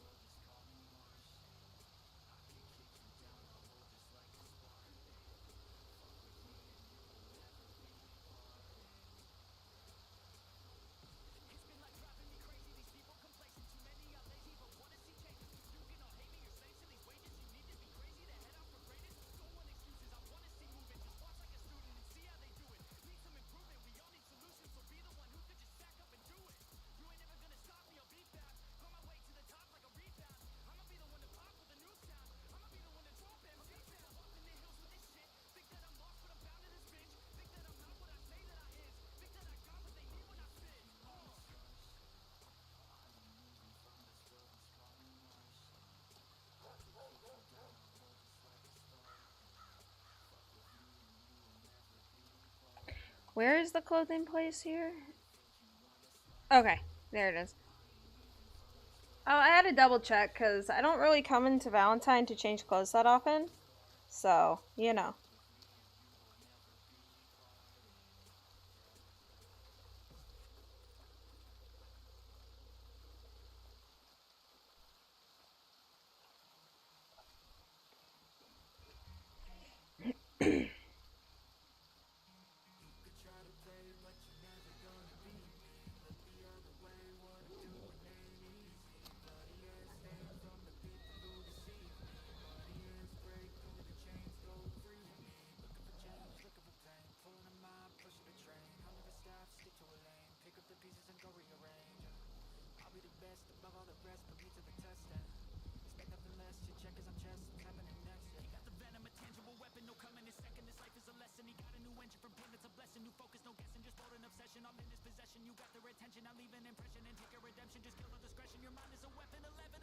Wow, this place is silent.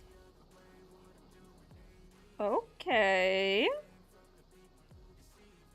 Interesting. Might be one or two people here.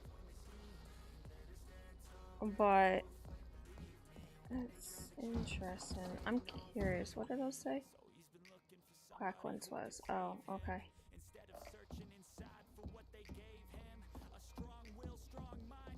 Alright, let's get out of this outfit.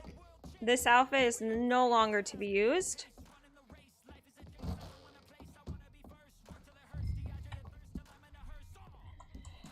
Alright.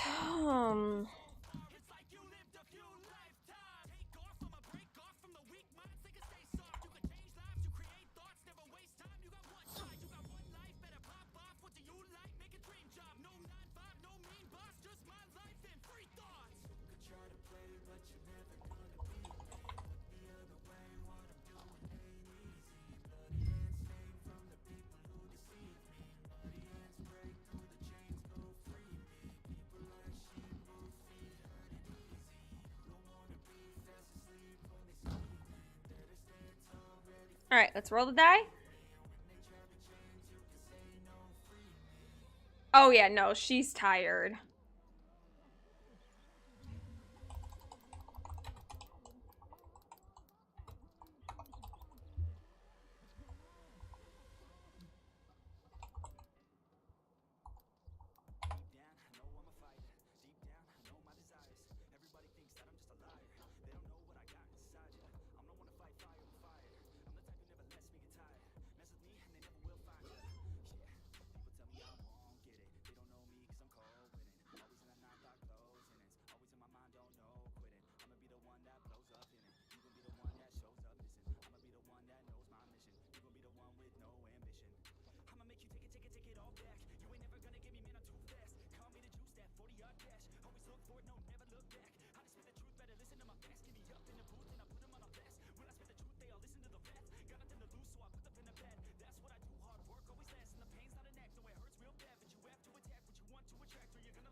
Alright.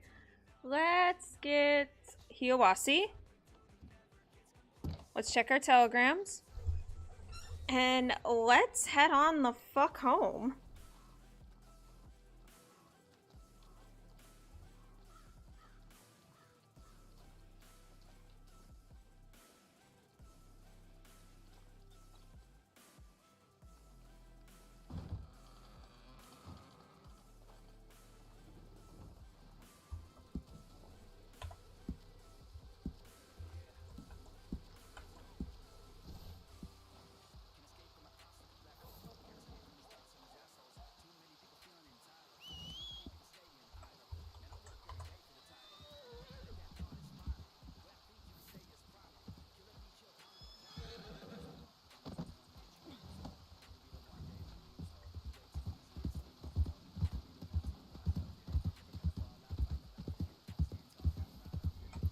We'll take the coat off.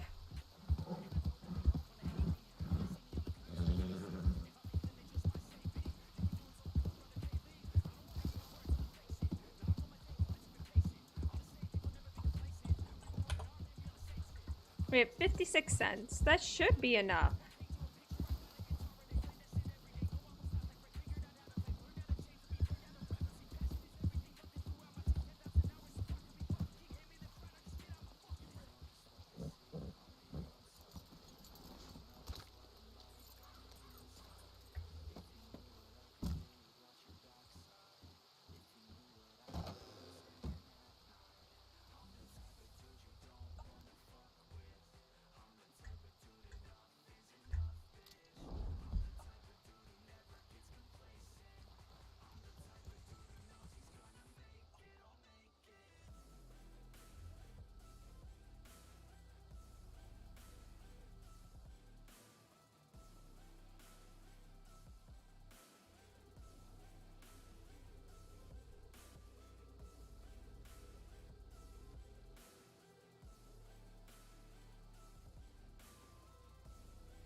Oh my god. That happened again? Oh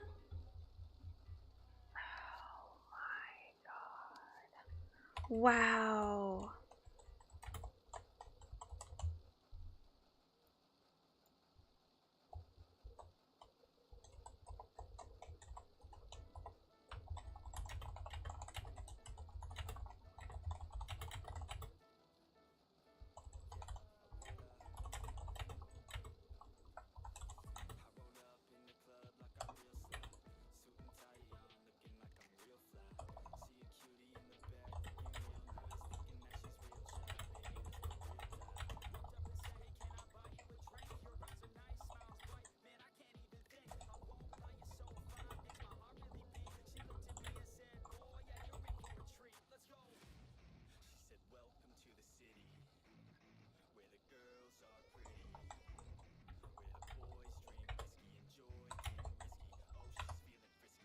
Damn it!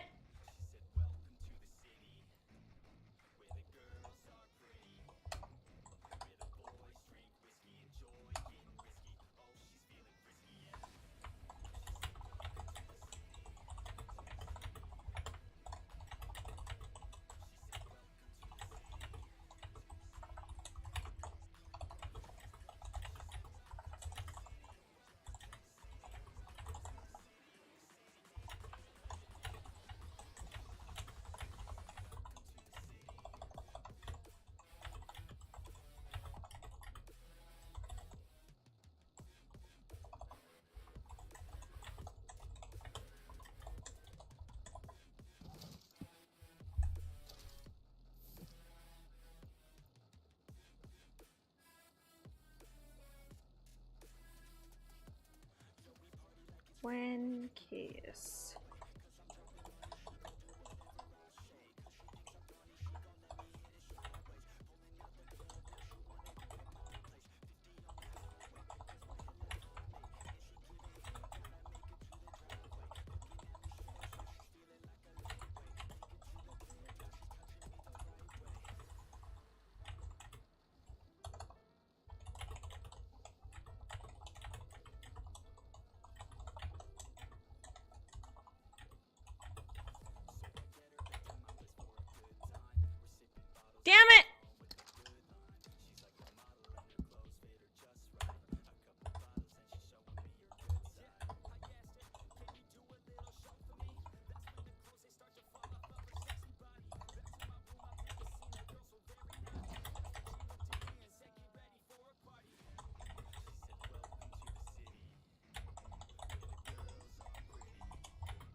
Okay, I need to write her name down. Her name is pretty big.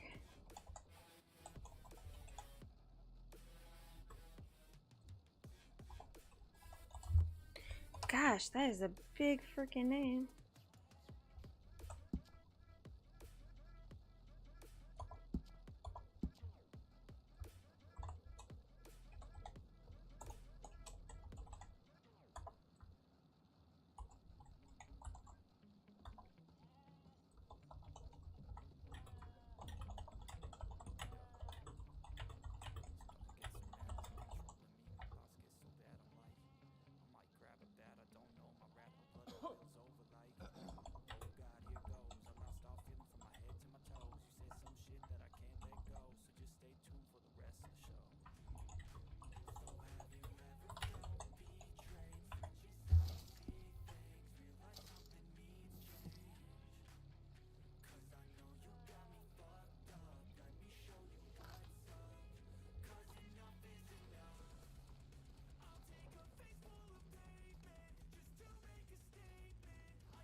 So if that were to happen a third time, Atsila might hire on some security to be posted out in front of her shop.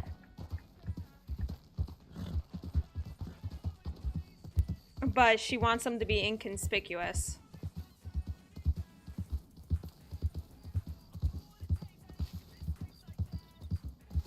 Because that's not okay. That's vandalism of her property. Like, honestly, she doesn't really trust the law to do their job. Like, yeah,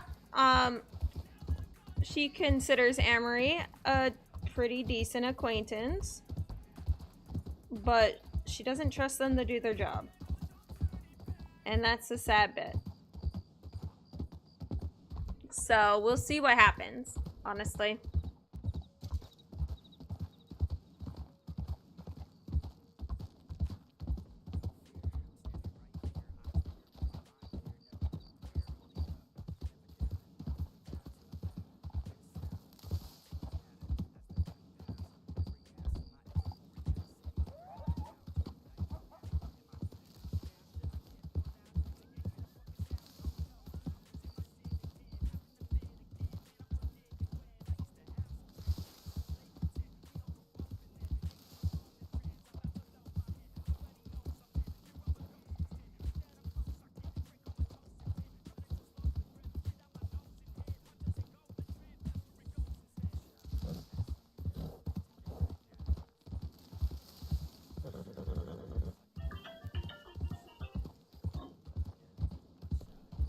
Give me a second. I gotta do something real quick.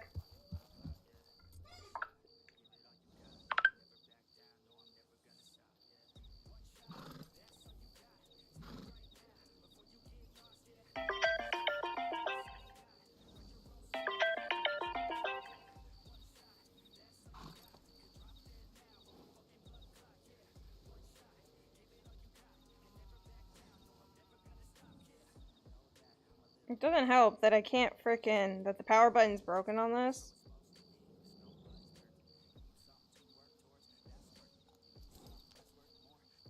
So I'm trying to turn this off, but I can't.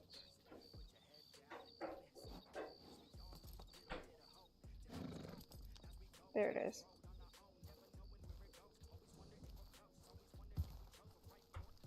Alright, we'll we'll shut this down. Alright, perfect.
Actually, I do need to go into town, so we'll do that. Because I do need to go into town.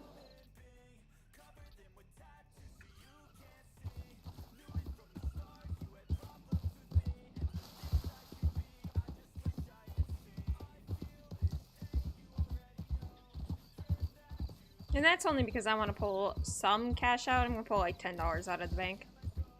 And actually no, I'm going to sell what I have on Dream Chaser. Yeah, that's what I'm going to do. I'm going to sell what I have on Dream Chaser.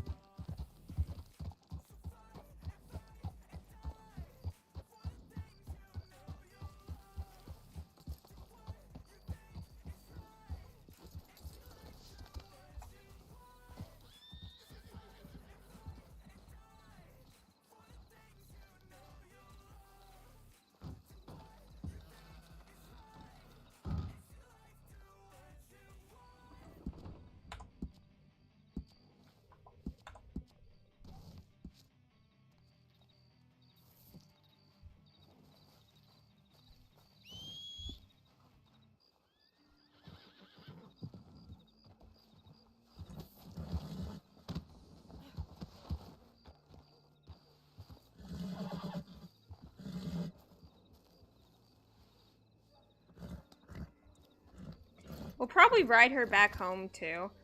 Honestly, as much... Yeah. I feel like Dream chasing her. They had a good connection, you know? I'm just saying, they had a really good connection.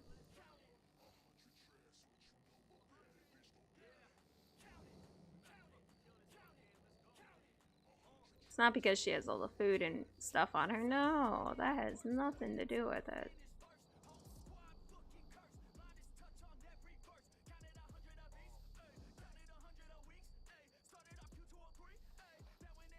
Oh, not that one.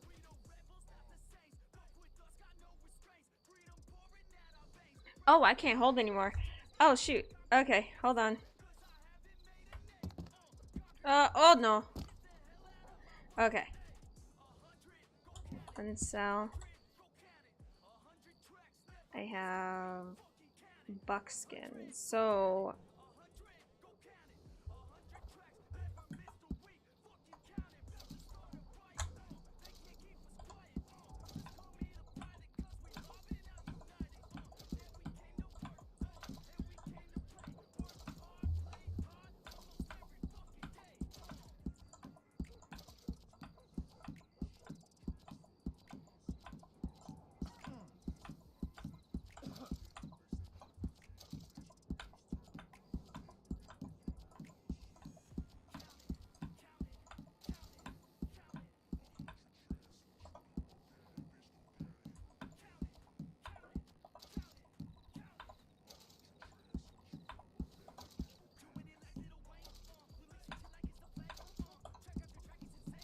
they have an all button now. I love it.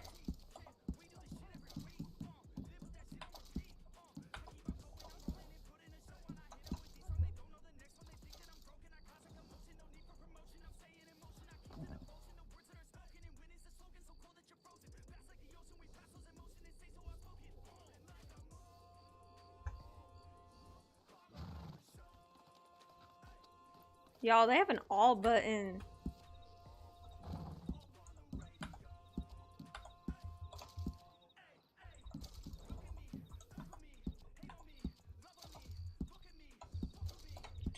Alright, let's head to the fish.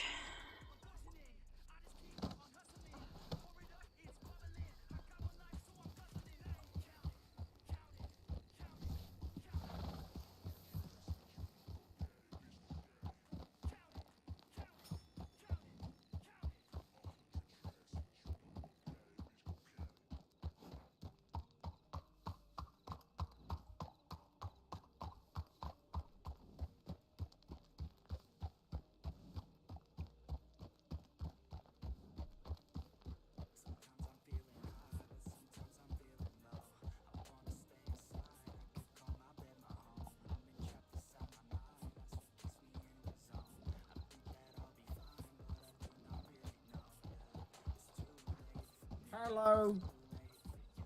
Bye-bye. Okay.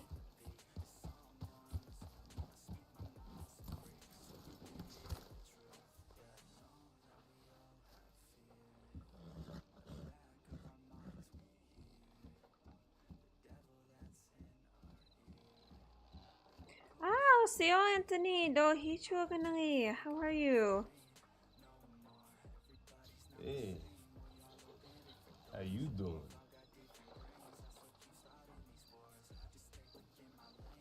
Oh wait, it might be useful if I actually got the fish off the horse. My bad.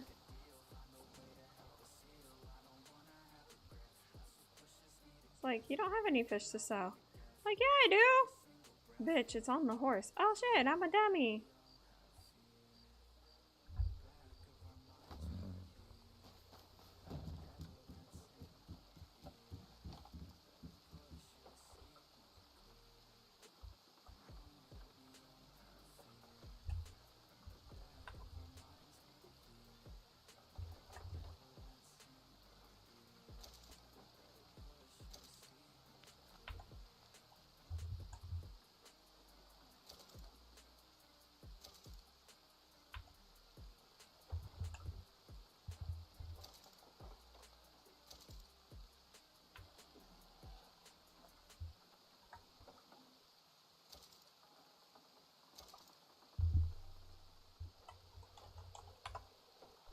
Wow! Nice.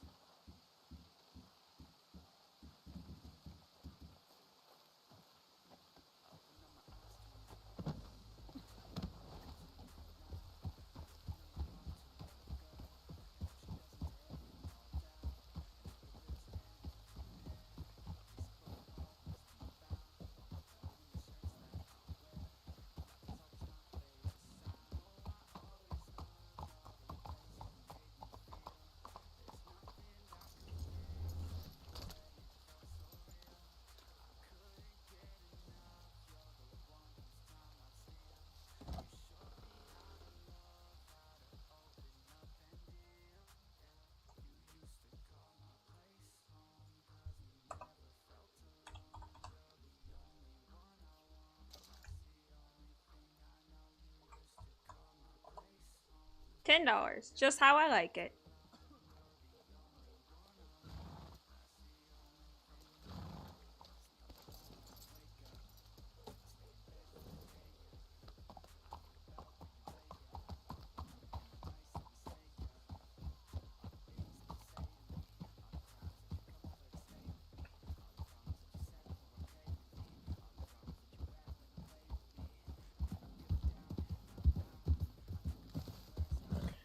I'm glad you're doing good. I am doing all right. I've been a bit busy as well, but glad you're doing good. Thank you so much for being here. Really, it means a lot.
Yeah, missed you too, bud.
Hey, Mr. Motivation.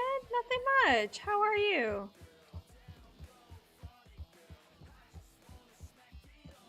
Yeah, happy Tuesday to you as well.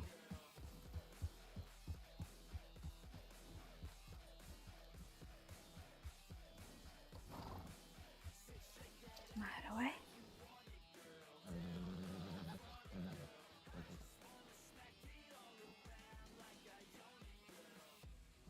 Hello, can you hear me? Ah, yes, I can hear you. I feel I always have to speak to people twice for this thing. It happens sometimes. I don't think you're the only one. Uh, Who is that riding? the one you just passed on your way in? Yes. To Huawei. Oh, was it? Alright. I don't recognize hats very often. Covers the face.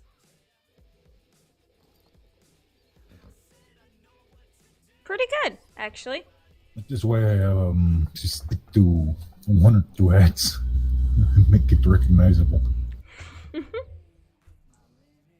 I have this one, and I have my fancy hat with the feathers. That one I very rarely wear, though. Even when I put together this fancy outfit, I did not put it on. I felt it was not right. Do you just not like the hat?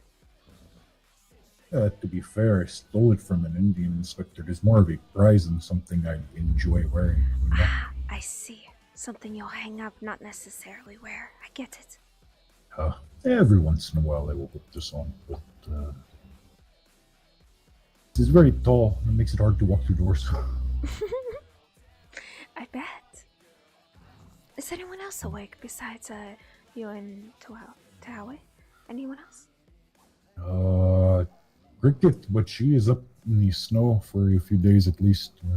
Decided to get away from camp. Ah, I see. And Makwa and Adriana maybe, but they are still in Austin, so I'm not sure. But no one here has been awake.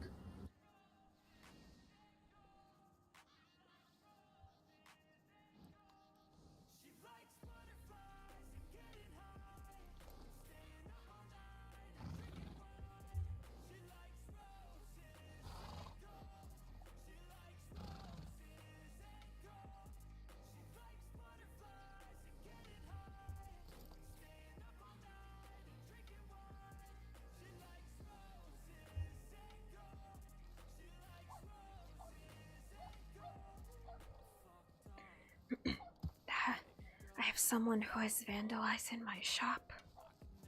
Oh? They keep pissing in my fountain. This is the second time. When I got back from what I needed to do earlier, I had a telegram from the person I hired. He said this has happened and this is the second time. I told him if it happens a third, let me know and I will deal with it. By deal with it, I'm gonna hire on permanent security to be around the place. I don't trust the law to do their job. They have never proven it to me. They're too worried about paperwork and whether or not things can be proved. Shoot the bastard while he's doing the crime, then you can figure out who the fuck he is. This is what I say. I mean, how hard is it to prove this if you catch him in the fucking act? Like, yes, it's a water fountain, but still my property. And I have to clean it out and put fresh water in it every time this happens. The problem is no one commits their crimes right in front of the sheriff's porch, so they never witness it. It is only other people who witness it. They must confirm. See, here's the thing. My shop is outside of city limits. So, the laws within the city does not apply to my shop. So, I let my employee know if this happens again, to let me know, and I will hire out a private security company to just be around the area.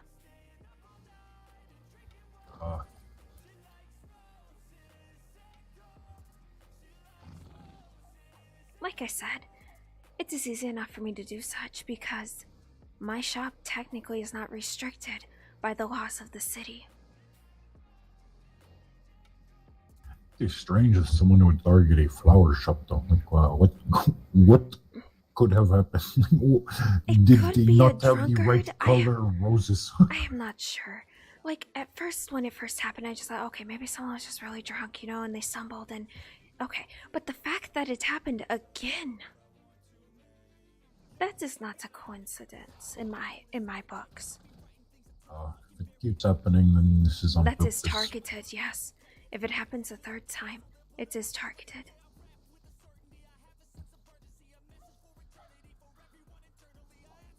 But I gave my employee free rein to shoot if he feels unsafe with someone.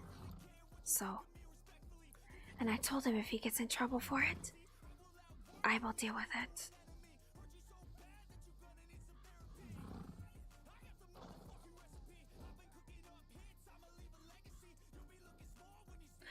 I refuse to have my employees threatened or disrespected under my watch, so... Fair enough. I would not like this thing either. I will give the law a chance to resolve any situations that may or may not occur. But if they fail to do so, then I will take it into my own hands. And it's not going to be pretty. I will reassure you this.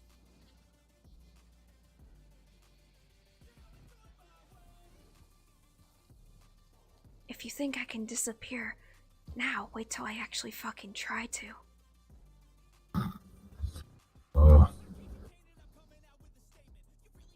I have thought about this thing much. I'm honestly surprised I do not have a warrant for a crime someone else has committed yet. Considering everyone sees a native and the first thing they say is, "Hello, Mato." But here's the thing, Mato. They commit a crime. They're not expecting me to show up.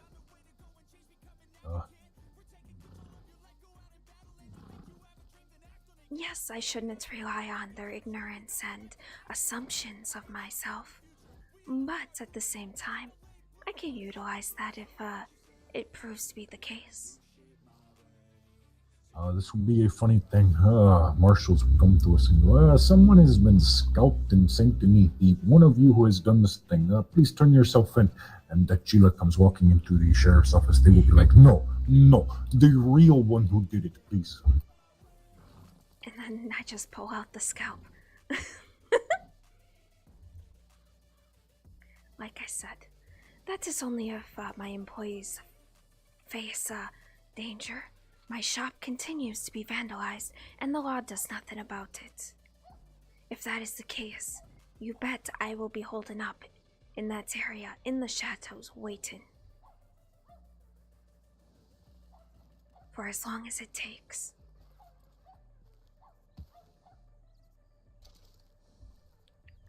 Shoot, I might even wake up on days I don't usually wake up, if it's that serious. What's the shirtless Tylo doing? He is going to burn.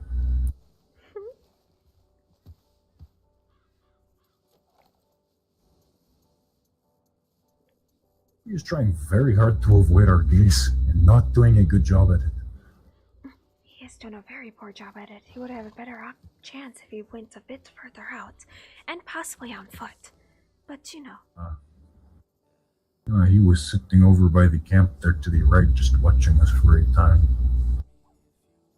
It wasn't until I pulled out my binoculars to return the favor that he started to move.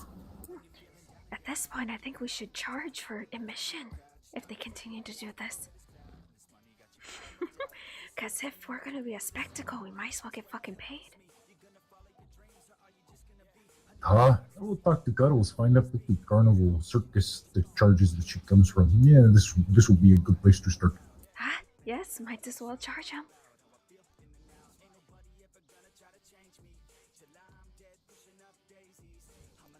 I will even show them a knife throwing trick if they come close enough. Oh my god, that's too funny.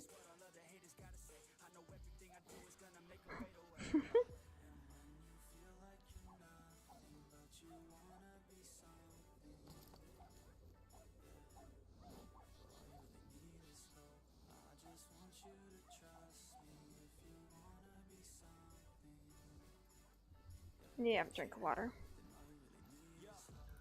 So in your time away, you got taken care of what you needed? Yes, I did. This is good.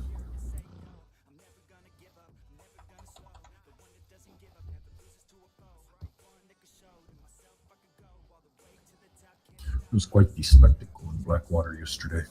Oh, was it? I do not know what was going on because the dust was so thick, no one could hear me over it all.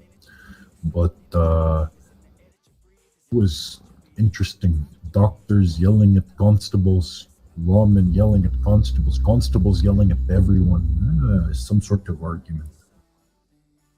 All right.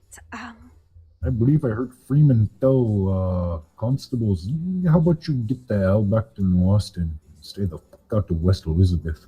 At one point, something happened. I do not know. Was it a dick measuring contest or what? Because it sounds like it was a dick measuring contest. I am unsure. As I say, there were doctors involved as well. Apollo, Lonna, some others that I did not recognize were there. And they all seemed to be gathered one side of the road outside of the doctor's office. So perhaps someone got injured, throwing blame around or something. Throwing blame does not solve the situation. Again, I have very little details because everyone I asked could not hear me. I see. Actually, for the first few moments, I thought everyone was just fucking ignoring me, and then Dr. Apollo tried to walk right through my puku, and I realized, the dust is so thick you cannot see or hear me. Well, at least they weren't ignoring you. This is a much better feeling to know that I am simply unhearable, not being ignored.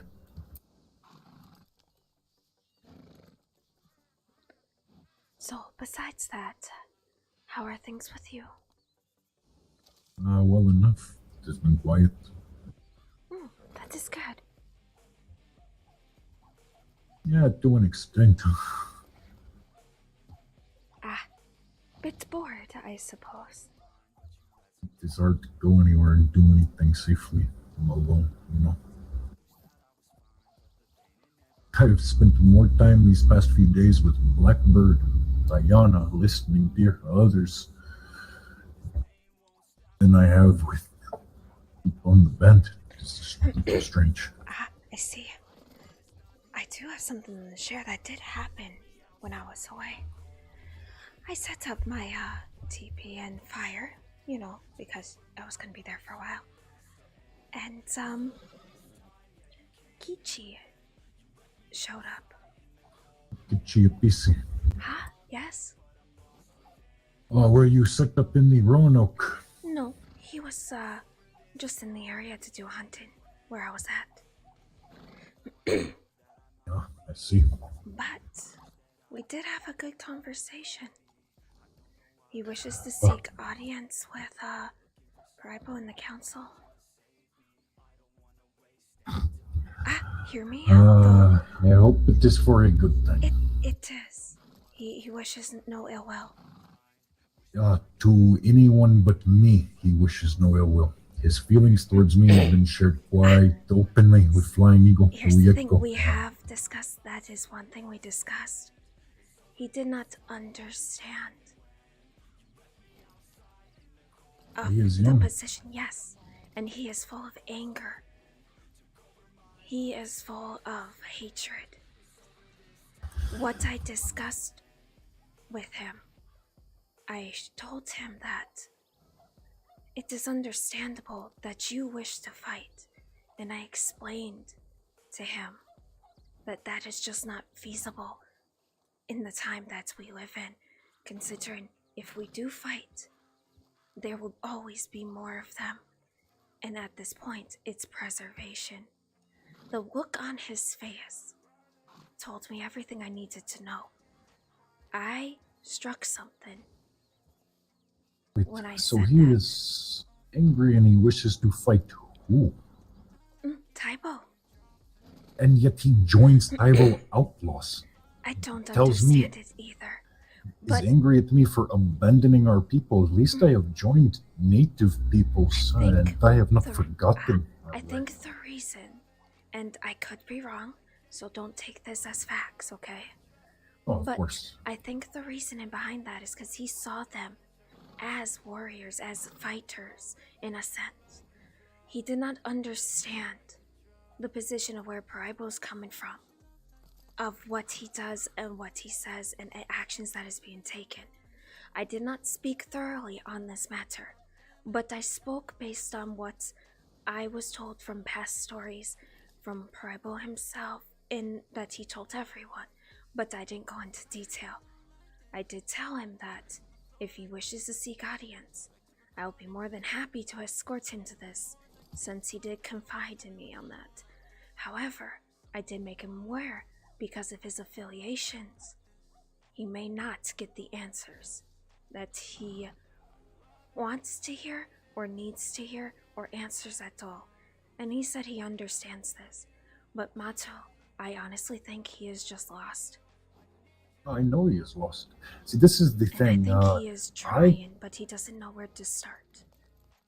I am not angry at this boy. I do not wish him anything ill. I hope only the best for him. He is one of the Siksika, like myself, like Blackbird. There are too few of us here. I am simply confused by his actions. He is angry with me for abandoning our people, and yet I do not see him on the reservation. I see him many miles south in the same land as me. And he has joined Taibo, the very people who say he wishes to fight. Yeah, sure, they are outlaws. They are more likely to shoot at lawmen, perhaps, than we are. But none of these lawmen were the cavalrymen who burned our villages. Yes. And I don't think he sees the difference. I think he sees a badge. And that is it. As I say, he is young. That is the other thing. If he wishes to know why the fighting is not continuing, he could have spoken to me, someone who rode with the warbands, someone who actually saw war with the cavalry. I can show him these scars. I can tell him how when I return home, my village is no longer there. Everyone I have ever known in my life dead, burned to the last person, save my sister who was far from that place at the time.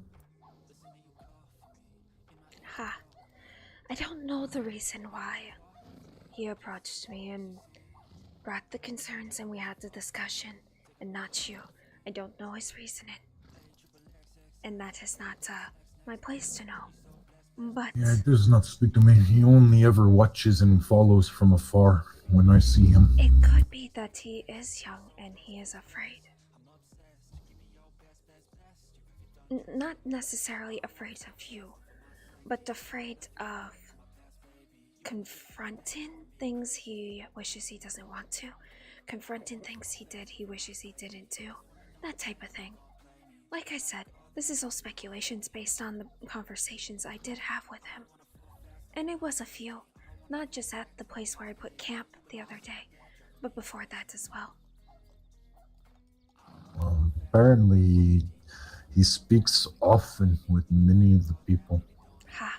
That is why I didn't share much information. I shared enough for him to get an understanding as to why things are done they are. But as far as details go, I told him that is not for me to say. If you do get an audience with Paraibo and the council, that is up to them to share with you, not me. I would, you know the process. You must first go through a Quatisa, but I will speak with her as well. And I will let her know that, depending on what he says to her, I wish for him to speak to Paraibo as well, because I wish to understand, and I would also wish to be there when this thing happens. Because as I say, despite everyone's first thoughts, Diana said much the same thing when she mentioned her visit to Van Orn and they mentioned Kichi Apisi. She immediately was all like, oh, you probably do not like this man because he seems to have very strong feelings for you. And I go, he is a boy that I know nothing about. I wish him only the best. I do not hold any anger for him. I am confused. I'm troubled by the fact that he has chosen Van Horn. I think it is a foolish choice for him to make, but it is his choice. It is his path. I hope it serves him well. Ha. Based on not what he said, but how he said it. It sounds like he'd chosen to go with them. But, and this is probably true, he doesn't feel like it was 100% the right decision, but he might be scared to turn his back on it now. It is hard to turn your back on something like that. It is very likely they will just kill him. Ha, yes. So that is another concern. If he does get audience with Krybo, I would like to request I will be present with this as well, considering I have spoken to him several times. I have heard his side. And I am going to be honest with you, Mato. I know that it will be Okoite Isa's job to make sure everyone speaks, and this is nothing against her. But I have seen her cut folks off, talking herself. And if I am present, I am not sure that I will be able to hold myself on either side if they cut each other off before they have finished saying what they need to. I will cut them off. I don't care, and I will take my punishment accordingly. But one thing that really I do not stand for is when people don't fully hear someone out. This is a thing that it is well known what the Issa and Rebel do not like when people speak over or interrupt them. So it is only understandable that they would not do to others. Yes. And if that comes to the case, I will talk with Kichi and see if he would like me to be present. If not, then I won't. I won't say much, darn it. Unless... Personally, because of the nature of what this talk is going to lead to and require, I think that we should all be present. Oh, look, we have another looky-loo. Always have. Maybe I should write up and ask for a payment if he wants to gaze upon our greatness. Yeah. I'm not going to. Just a funny writing up thought. there is always troublesome idea. It's just a funny thought. There's not a bad thought. This is something I have thought of as well. If someone is sitting out there obviously staring, we should write out to do something. But this is not their land. We cannot act on it. All these things. That might be to how the horse looks familiar. It is a similar puku, but he came from the wrong direction, and he is just watching us. Huawei. Can't really see the rider, just the horse. I do not see why Huawei would need to watch Monosoko from afar. Fair point. I tend to identify people by their horses usually. The trouble with this is much the same reason why my Mustang is not appropriate for Kaiheka duties, is because if I were to have purchased any of the other Mustang, then someone else in the tribe already has one. That doesn't help that if you both have your horse out, you'll try to take each other's. This is why I got the Mustang in the first place, because me and Luana kept trying to mount each other's puku. We both have the same color Nakota. But too white, too bright, not set for Kaiheka duty, so then I got the Arab. Because nobody else in the tribe had an Arabian. Even if they had a black horse, it was not an Arabian. I have not seen anyone else in the tribe have a paint, honestly. I had the paint for a short time, but I could not properly care for it the way it wished, so I sold to another. I see. Welcome back, CJ. They are good horses, so yeah, I do not mind them. They are my favorite. Rather like them. They are my favorite. very expensive to constantly train Puku, and work takes lots of time. As it is, I still have a untrained Puku. I only have the two, Iowasi and Dream Chaser, and I will only have the two until one of them were to pass or get too old to be able to do anything. I have 4, but then mine are more likely to get injured or die, considering the things that I get into. Mine are less likely for that, but it is not completely out of the question.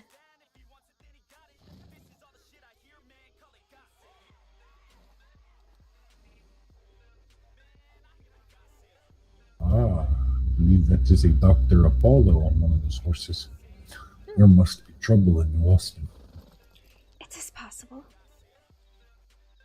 And now our audience is leaving as well. Oh, what a shame. I was just getting to the final act. Damn it. I'm going to go and sit by the fire and think for a moment.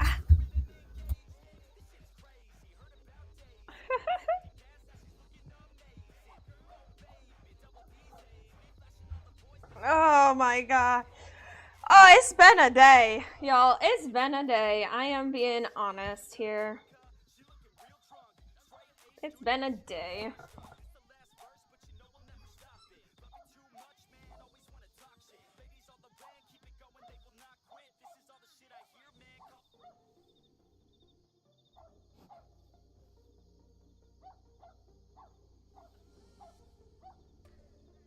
Oh, oh my god, the parlor house is open. Oh, I want to go say hi to Wit and Katie. What do you mean the thing about Tomosak? What do you mean, Anthony?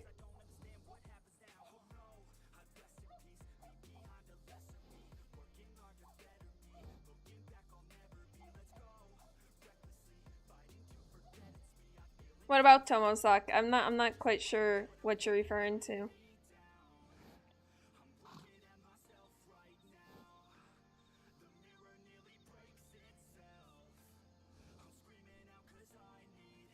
You just spammed emotes. I don't understand. What are we talking about?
Take your time.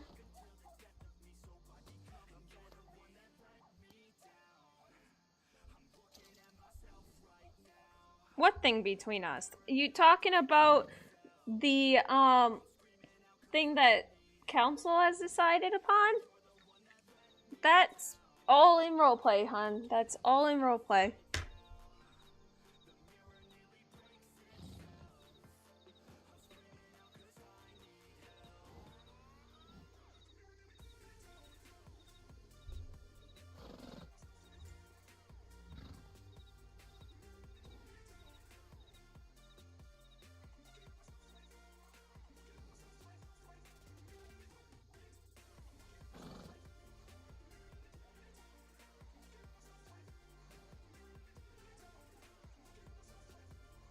There's a lot that's happening right now, guys, and I'm being honest with you. There is a lot that is going on. Like, oh boy.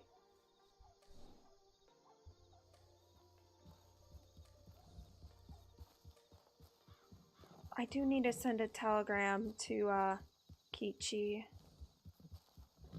Let him know that I have returned home. But we'll get to that if it comes to it.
Oh boy, y'all. Getting interesting. Mato had to go AFK real quick.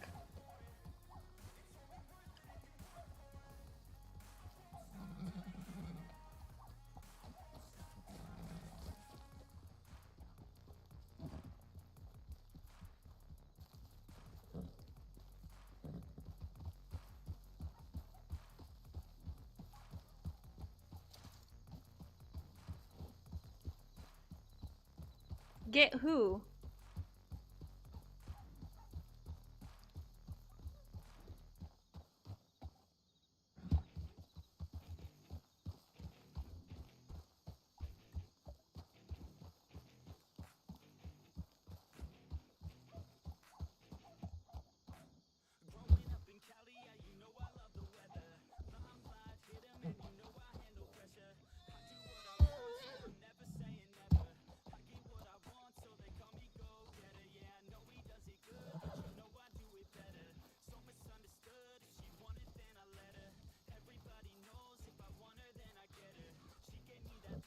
Ah, thank you so much for the hugs.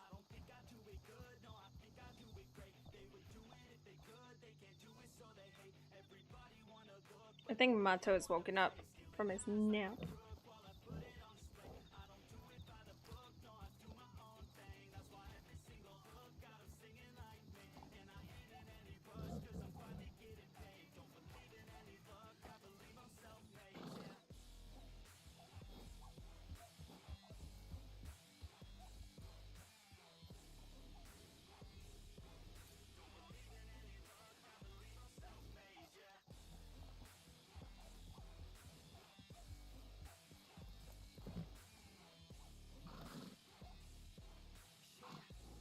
Now I'm starting to worry. I'm not sure.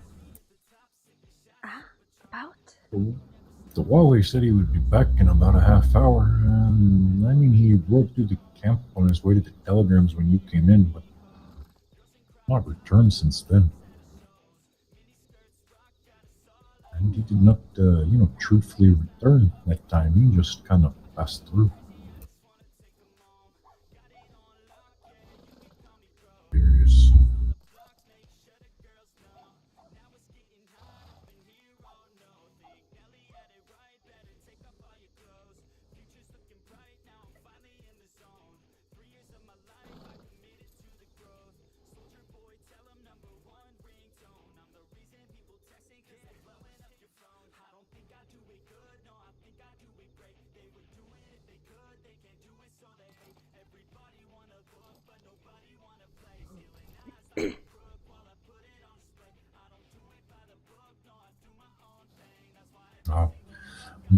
do be careful near the plains in Blackwater.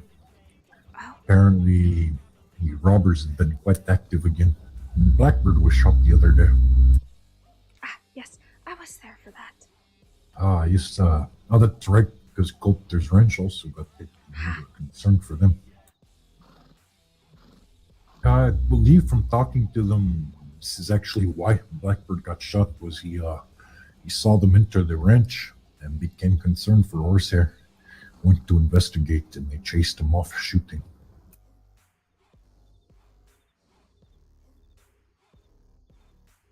But apparently after they shot him, they ran into the tall trees and then went back to Blackwater. So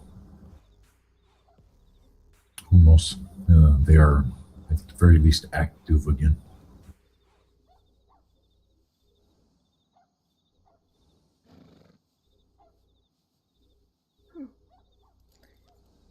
Well, I didn't run into anyone when I went into Blackwater, minus the law, of course, and they were just standing at the porch. But that's about it. Yeah, this is good though. They are standing on their porch and holding it down. That means there's nothing for them to chase at the moment. Or nothing that's been reported.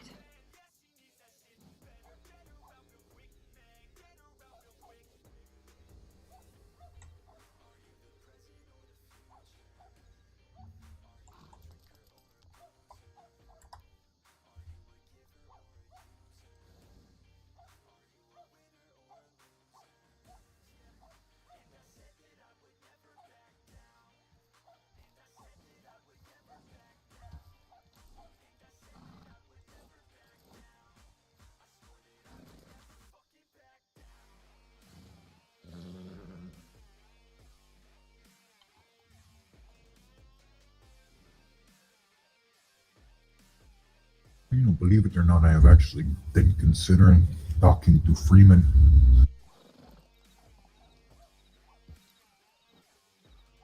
about the possibility of wearing a badge myself. Oh, have you? Well, this is mostly because they are all very bad at their job. They need a fucking tracker. We can agree with that they're bad at their job, yes. But I also worry that the moment I put on this badge, it will be, well, yes, you are a good tracker, but if you do not fill out all this paperwork before you start tracking, then paperwork, yes, native man who can barely read and write English expect me to fill out paperwork. Actually, to be fair, I read it pretty well. Writing, yeah, it's another story. My handwriting is not so good.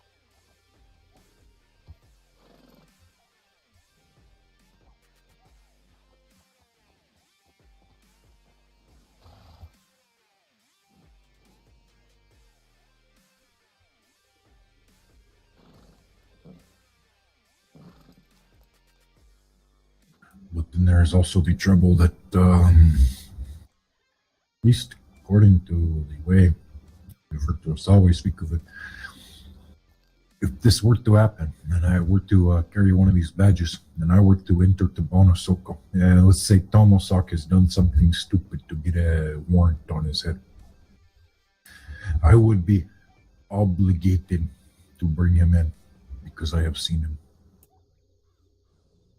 This part I am not necessarily thrilled of.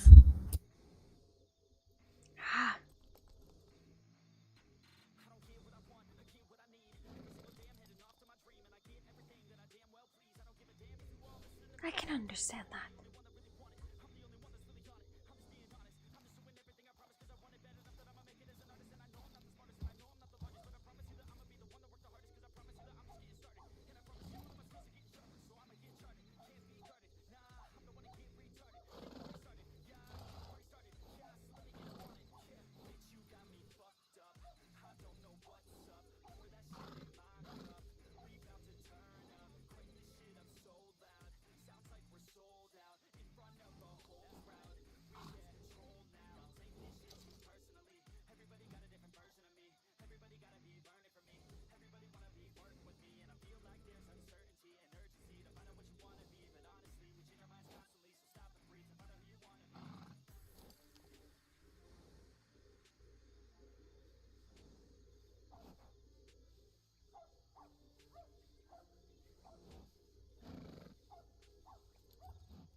he might have just gotten caught up talking with someone.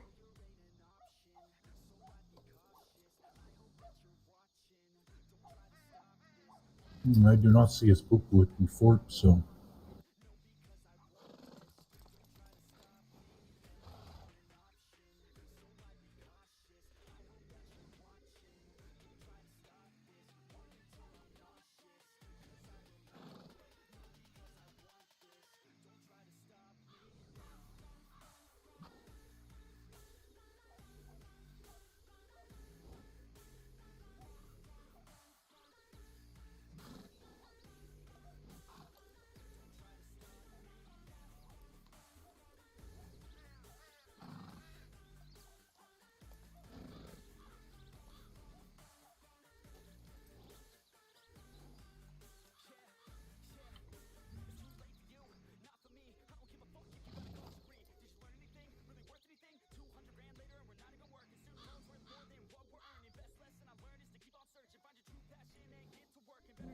I don't suppose you have seen Noya Perua or this Coda recently. No, I have not. I have not seen them in a while, actually. Not since that trial. Huh? Yes? That is the last time I saw him? Speaking of, there is a new full blood. Oh, is there? Ah. There's Tala. She has finally completed her third. This is good. I am happy for her.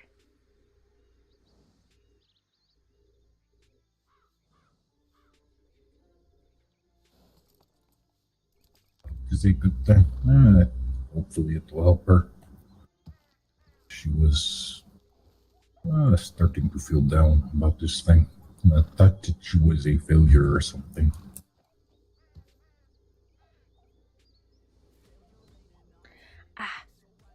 That is not the case at all. Now we just have to get Cricket's eyes fixed so she can do her trials.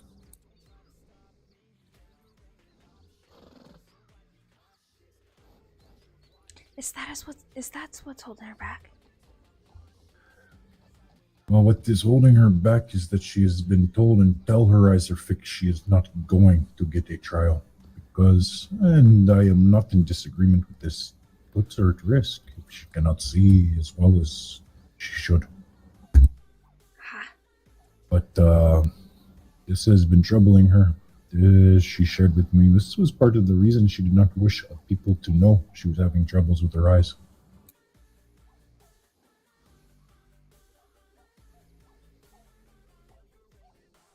Because, I can understand the reasoning. It does put her at a greater risk, dearn't it? But now she is the only one who is there for the first day of these trials that does not complete them.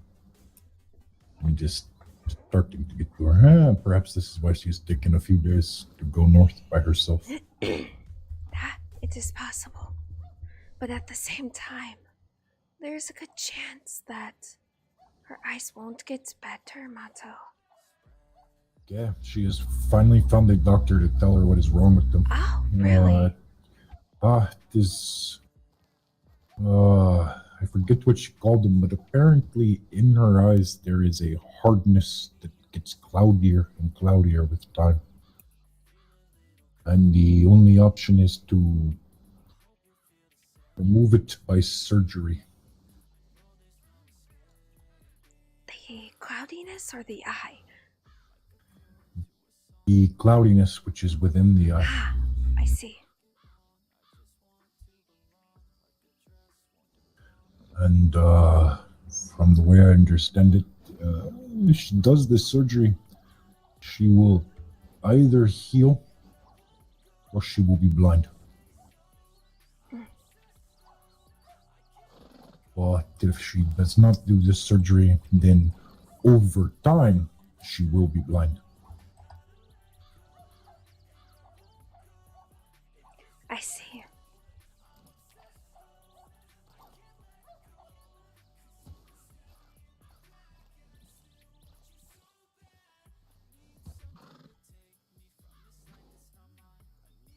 Is there a name for this thing, or did the net say? She said that, I'm trying to remember. Yeah, something to do with cats. Ah, I see. Cataract, that is what she called it.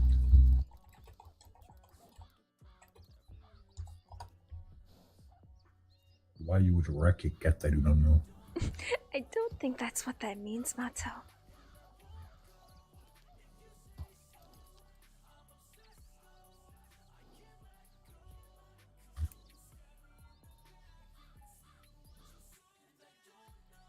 I don't know much about this, so can't really speak on it, but I hope it helps her.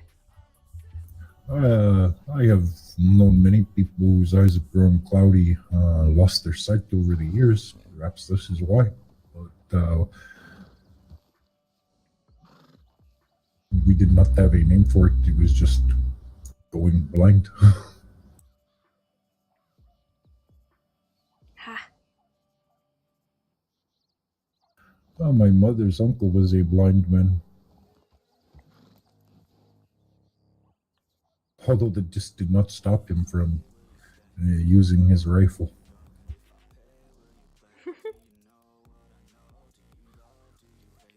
I mean, you can pinpoint a location of an animal or a person pretty accurately by your ear. If you know what you're listening for. See, that is the confusing part. He was deaf as well. Wait, what? Ah. How? Did he just shoot and the ancestors just grabbed the fucking bow and like right here? Perhaps. I am not saying whether or not he ever hit what he was shooting at, but he never gave up his rifle. I see. That confused me a bit.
I might call it early night. The thing that I had to do the past few days was not an easy task, and I'm not feeling the best, so. I understand this. Well, rest well. Otto, you as well. And stay safe. I'm going to go to Blackwater, sell some pelts, and I will probably return and do the same. Alright, travel well. Sakomia. Sakomia. Okay, everybody. Oh yeah, we did. I am gonna call it there. As far as her not feeling well, that's an OOC thing for me. Like, I'm really not feeling well at all. I think I caught a bug of some sort. Like, I am not feeling good whatsoever. Like, it just hit me all of a sudden. So we are going to send off the horse right in the middle of camp. I see. Okay, that's great. Bye. And I am going to call the stream there. I will be live again, Friday, 5 p.m. Central Standard Time. So do tune in. Up until then, we'll be uploading videos and stuff as well. So yeah, I hope you guys have a wonderful rest of your night. Thank you so much for showing up, and I can't wait to see you guys Friday. Dona dago hai until you and I meet again. time when I didn't make choices. Back to a time when my parents were my voices. Back to a time when I used to take classes. Back to a time when I couldn't really pass shit, it happens. Try to figure out fate, yo, yeah. I try to figure out hate, yo, yeah. On the beach in San Diego, yeah. Feet in the sand, it's late, yo. Moon up in the sky, so high, so bright. The only thing at night that can really shed light. And I wish I didn't fight with my thoughts at night. I think that I'm alright, but it burns inside. Find and we could just fade away